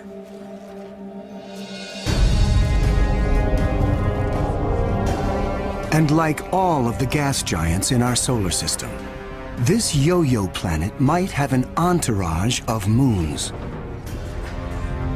Marcy speculates that one of these moons could be similar to Earth. And here's where the interesting story begins. Imagine a rocky moon with lakes, oceans, maybe streams and waterfalls on the surface. The moon orbiting its planet, the two of them orbiting the host star. Unlike the airless moon that circles the Earth, this moon is a world with extreme seasons.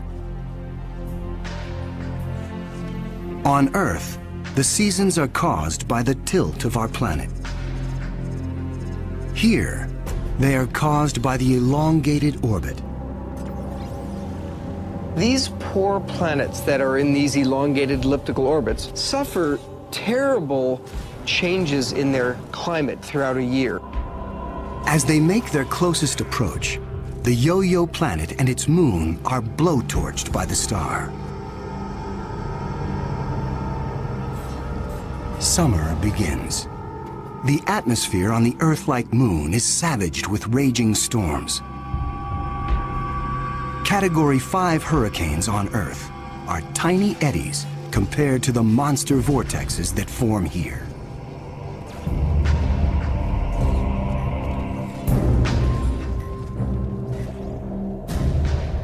The clouds thicken as the water evaporates. Temperatures rise dramatically. Any water or gases would heat up, and indeed the oceans would boil into steam, so you'd end up with a big steam bath. During the peak of the summer, the entire moon is smothered in 800-degree temperatures.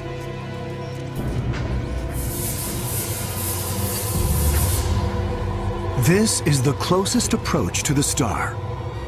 During its 26-month orbit, the summer season is barely 2 months long. But what a season! The planet and its moon swing away from the furnace of the star.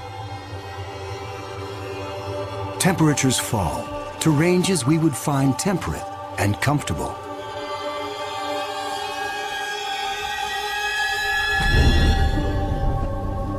With the coming of fall, the rains return to the parched and roasted moon. Dry ocean basins are replenished, and the seas rise to form new shorelines. Tranquility prevails as the yo-yo planet and its moon slip into the deep freeze of winter.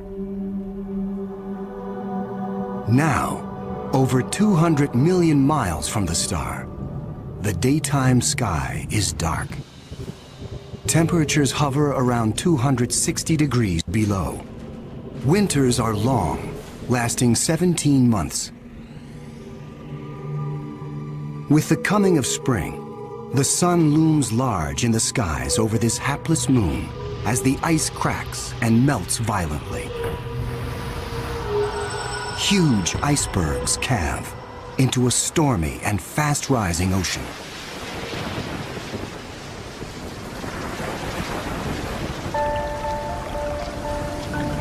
For two preciously short periods, during the spring thaw and the autumn rains, the climate on this Earth-like moon is balmy and comfortable. At a distance of 93 million miles from the star, roughly the same distance as Earth from the Sun, the elliptical orbit of this planet and its moon crosses an area around the star some scientists call the Goldilocks zone. The conditions here are just right for life. If you're too close to the star, then it's too hot. If you're too far away, then it's going to be too cold and everything's going to be icy. But then if you're right in the middle, it's just right. Every star has a Goldilocks zone. Where that zone is depends on the size and temperature of the star. In our solar system, Venus marks the inner boundary and Mars the outer boundary. Earth and its abundance of life is right in the middle. The Yo-Yo planet passes through the Goldilocks zone twice a year. For 3.5 months during the spring as it races inbound, and again in the fall for 3.5 months as it hurtles back into the colder reaches of space. Could life survive the conditions outside the Goldilocks zone? There could be life forms that are smart enough to hibernate, as do animals on the Earth during the winter season. If this sounds fantastic, I offer you the tidal zones on the Earth. On the tidal zones, life proliferates, of course, near the seashore, and they do so despite tides. The water coming in, covering many of the life forms, the water going out at low tide, and yet those species survive perfectly well. The strange cycle of the Yo-Yo planet's orbit creates fleeting conditions suitable for life, but also for death. Some alien planets are even more bizarre. Imagine a world that has no star to orbit. Scientists speculate that our galaxy is teeming with rogue planets, adrift in the murky lanes of interstellar space. These are orphaned worlds, planets that are booted from their solar systems by the chaos of planetary migration. Astronomers call such worlds planemos. Planemos are planets without a star. They're just drifting through the galaxy indefinitely.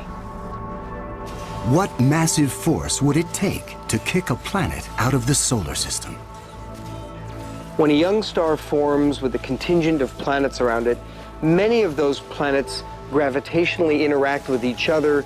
They yank on each other, slingshot each other, so that one of them is ejected from the planetary system, voted off the island, if you will. If you were, fortunately, a resident on a planet that was kicked out by a collision or a near collision with another large object, you'd probably rapidly move out of the habitable zone.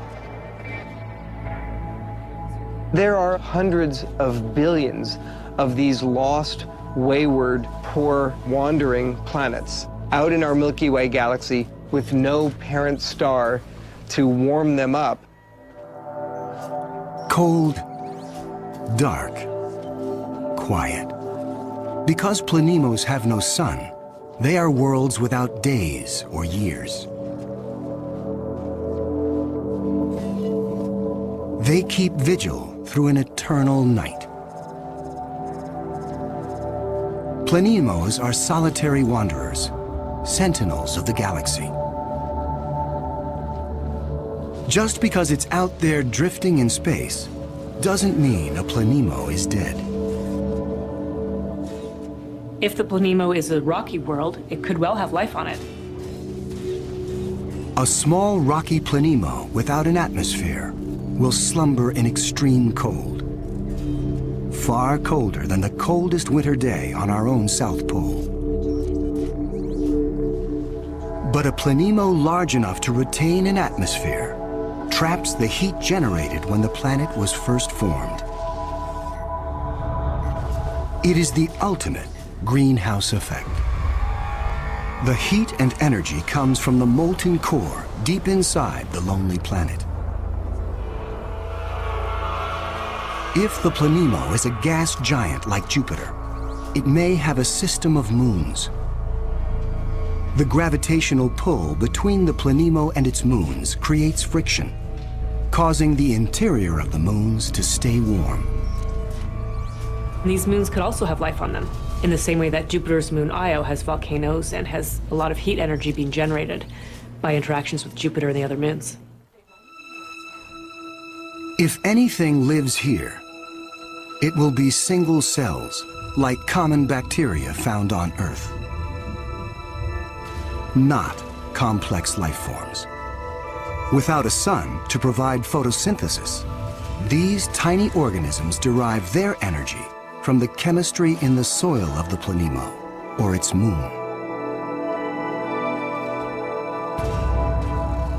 On Earth, there are similar conditions.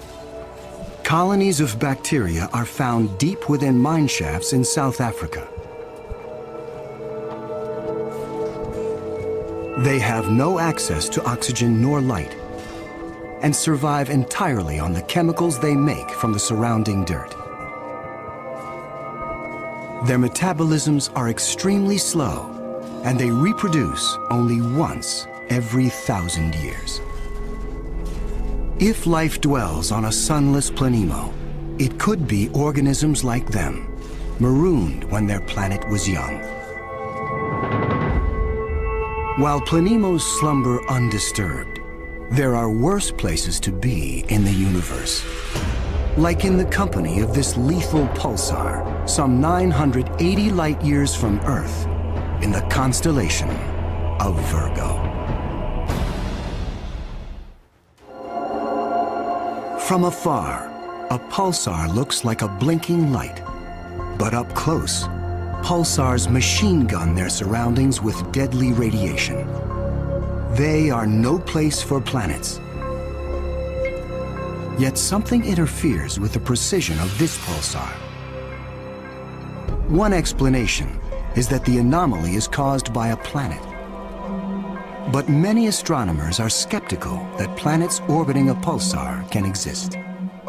The reason that's a problem is because pulsars are formed in these incredible explosions. When a red giant star explodes, a titanic fireball known as a supernova unleashes as much energy in 1 minute as our sun generates in its lifetime. When a star goes supernova, the shockwave is so immense it's hard to imagine any planet surviving that. When the cosmic dust clears, all that remains is the crushed core of the red giant, pulsing in the heart of an expanding debris field.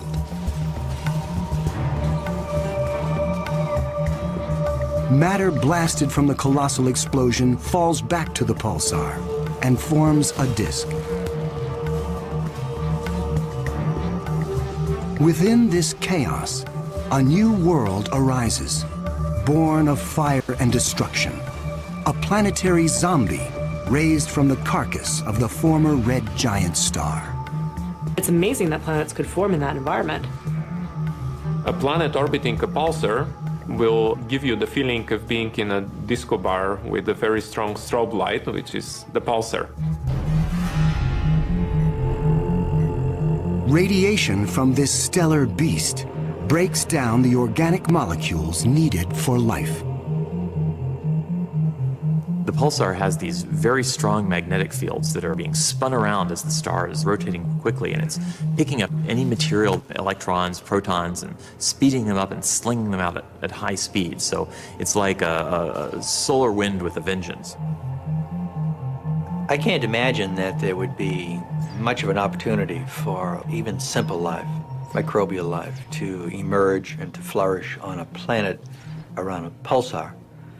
Largely because if you were in the pulse, you'd be severely energized, and if you were not in the pulse, you would be completely devoid of energy.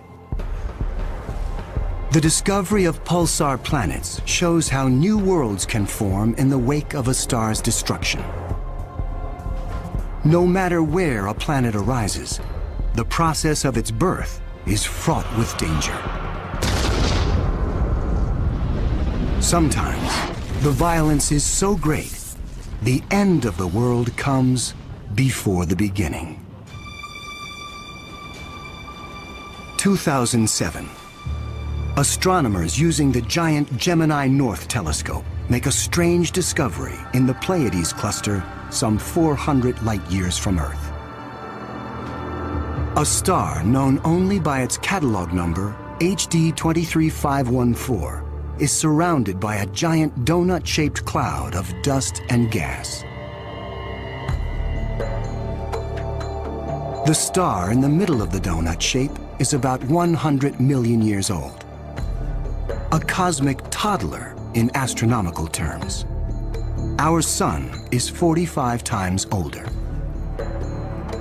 The conditions are perfect for planets to form. But spectral analysis finds something strange. The dust is utterly pulverized. Typically, a newborn star is surrounded by fledgling planets. Planets form around the young star in a protoplanetary disk of gas and dust. And then these planets go on their merry way orbiting the star, not realizing that they're in an orbit that's too close to another planet. Millions of years ago, two primordial planets orbiting HD 23514 are spinning toward doom. As the two worlds close in, tidal forces torque each planet from spheres to egg shapes.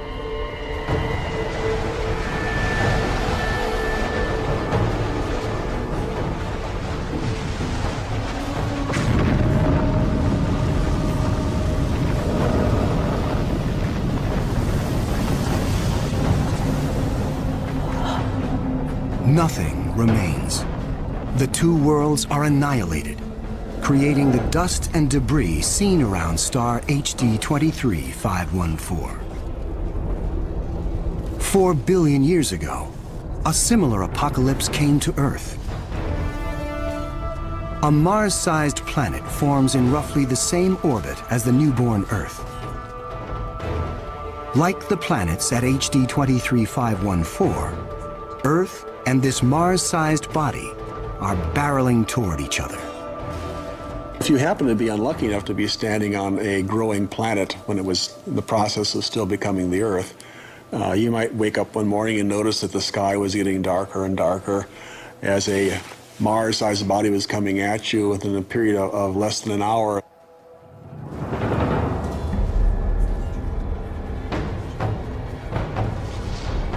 And when it hits, the shock wave is felt all over the planet, scouring the surface of the Earth. The collision obliterates one side of the planet. Molten rock sprays out into space. The entire globe is peppered by meteors and noxious vapor. It would actually make hell look like a Bahamas vacation.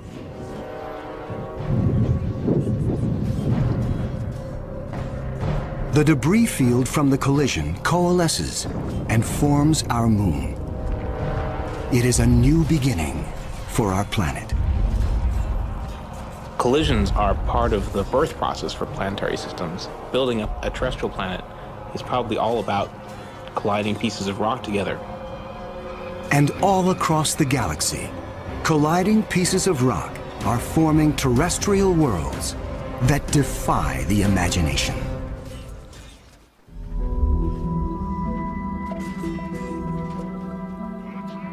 There is a new planet out there, a planet we were not aware of existing before. It is not just one planet. It is a new type of planet. Earth on steroids. I like to call them super Earths. They're just like the Earth, except bigger, up to about 10 times the mass of the Earth. One family that the super Earths resemble, just like our own Earth. Continents, oceans. Some of them may be very dry, like Mars. And then another family that we call water worlds or ocean planets that are completely covered with water. Welcome to Gliese 581c.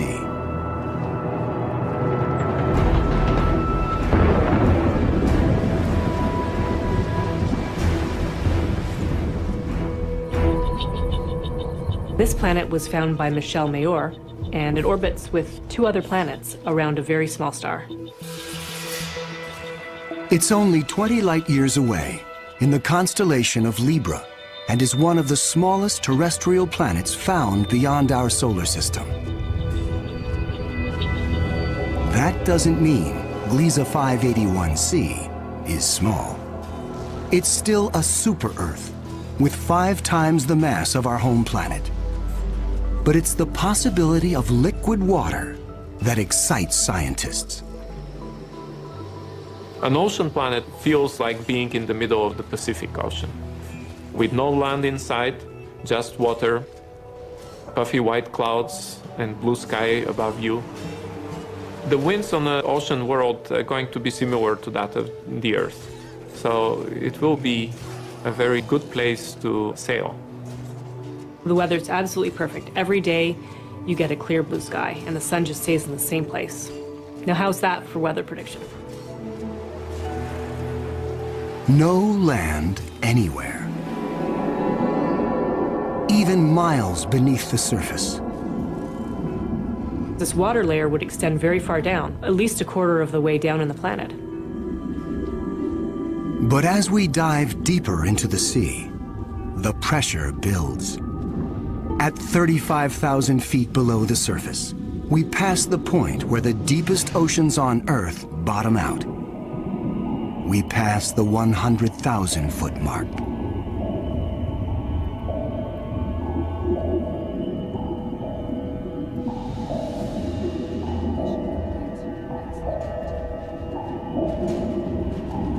The pressure is so great, water itself begins to take on surprising new forms. At a depth of 10 times the greatest ocean depth on Earth, we reach the bottom. When you have a large amount of water, then at the bottom of an ocean, you will form very high pressure in excess of 1 million atmospheres. And that pressure will compress the liquid water, that is the ocean, into a state which we call ice 7.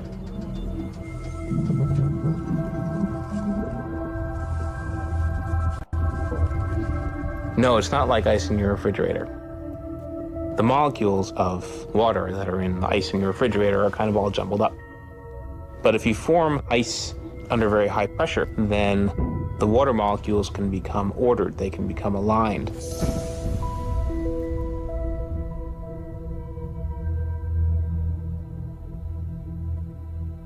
I can show you a crystal that is a very good analog to ice 7.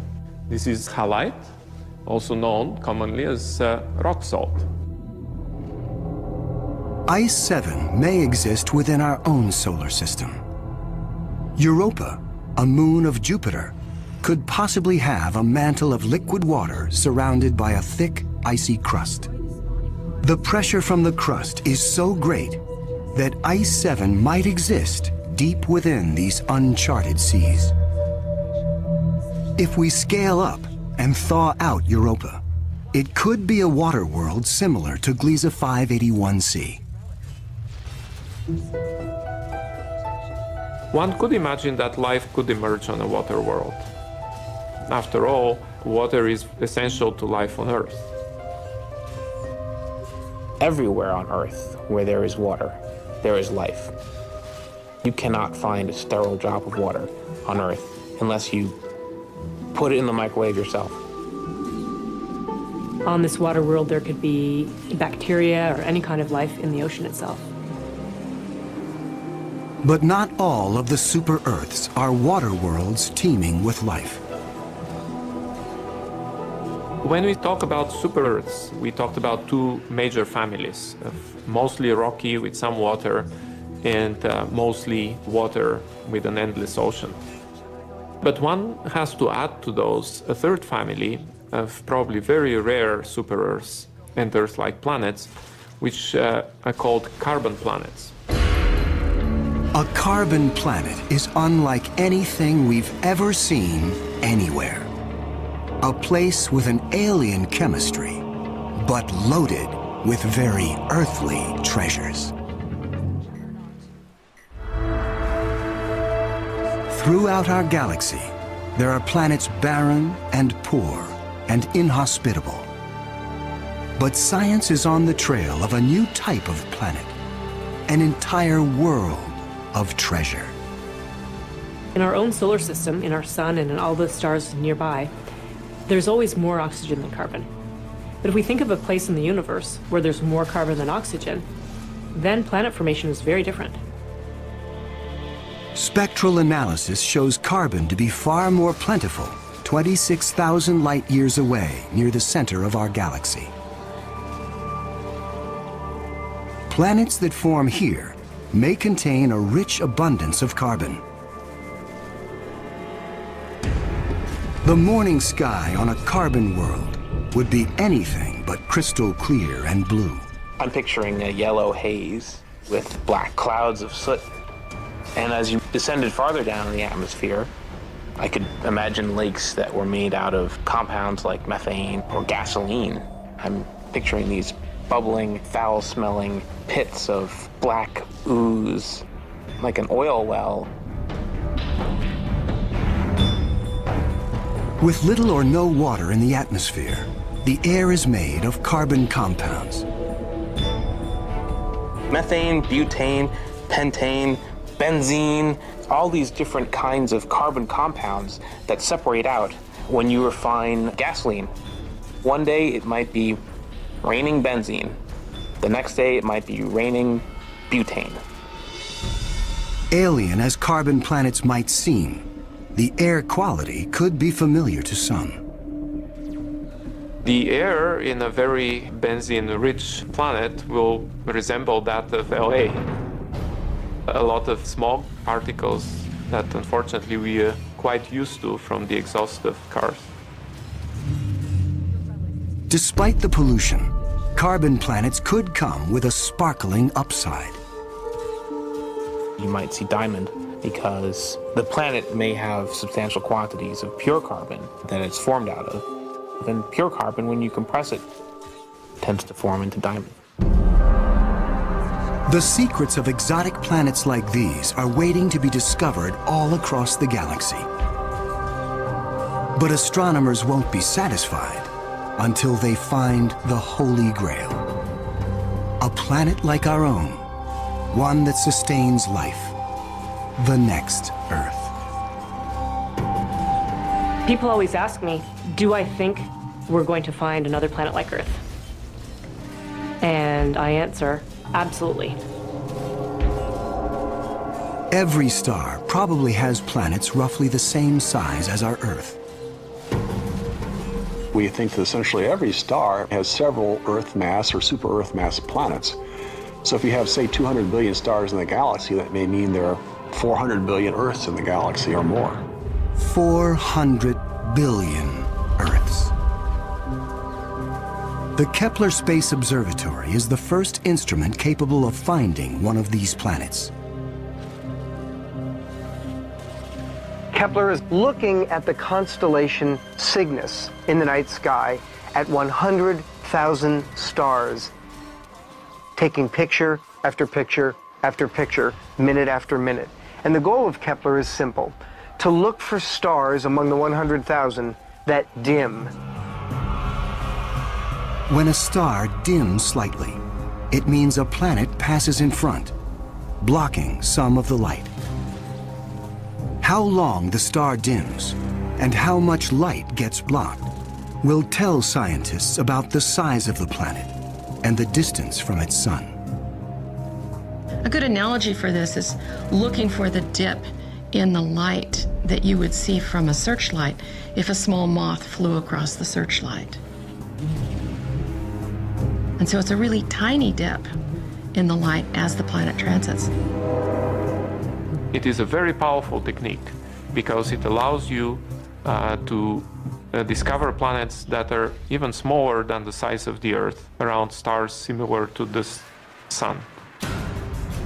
It is a technique that is changing the course of science. We think we may be able to find a planet that is habitable in the next few years. Scientists estimate the Kepler mission will find a minimum of 50 alien Earths. One of the big questions that anybody looking for life beyond the Earth is facing today is, what if we don't recognize life even though we discover it? Conditions on an alien Earth may cause life to evolve differently. My hope is that we'll see some sign that will make our hairs stand up on the back of our necks. Whatever that sign is, it will be the first chapter on the greatest scientific story ever told.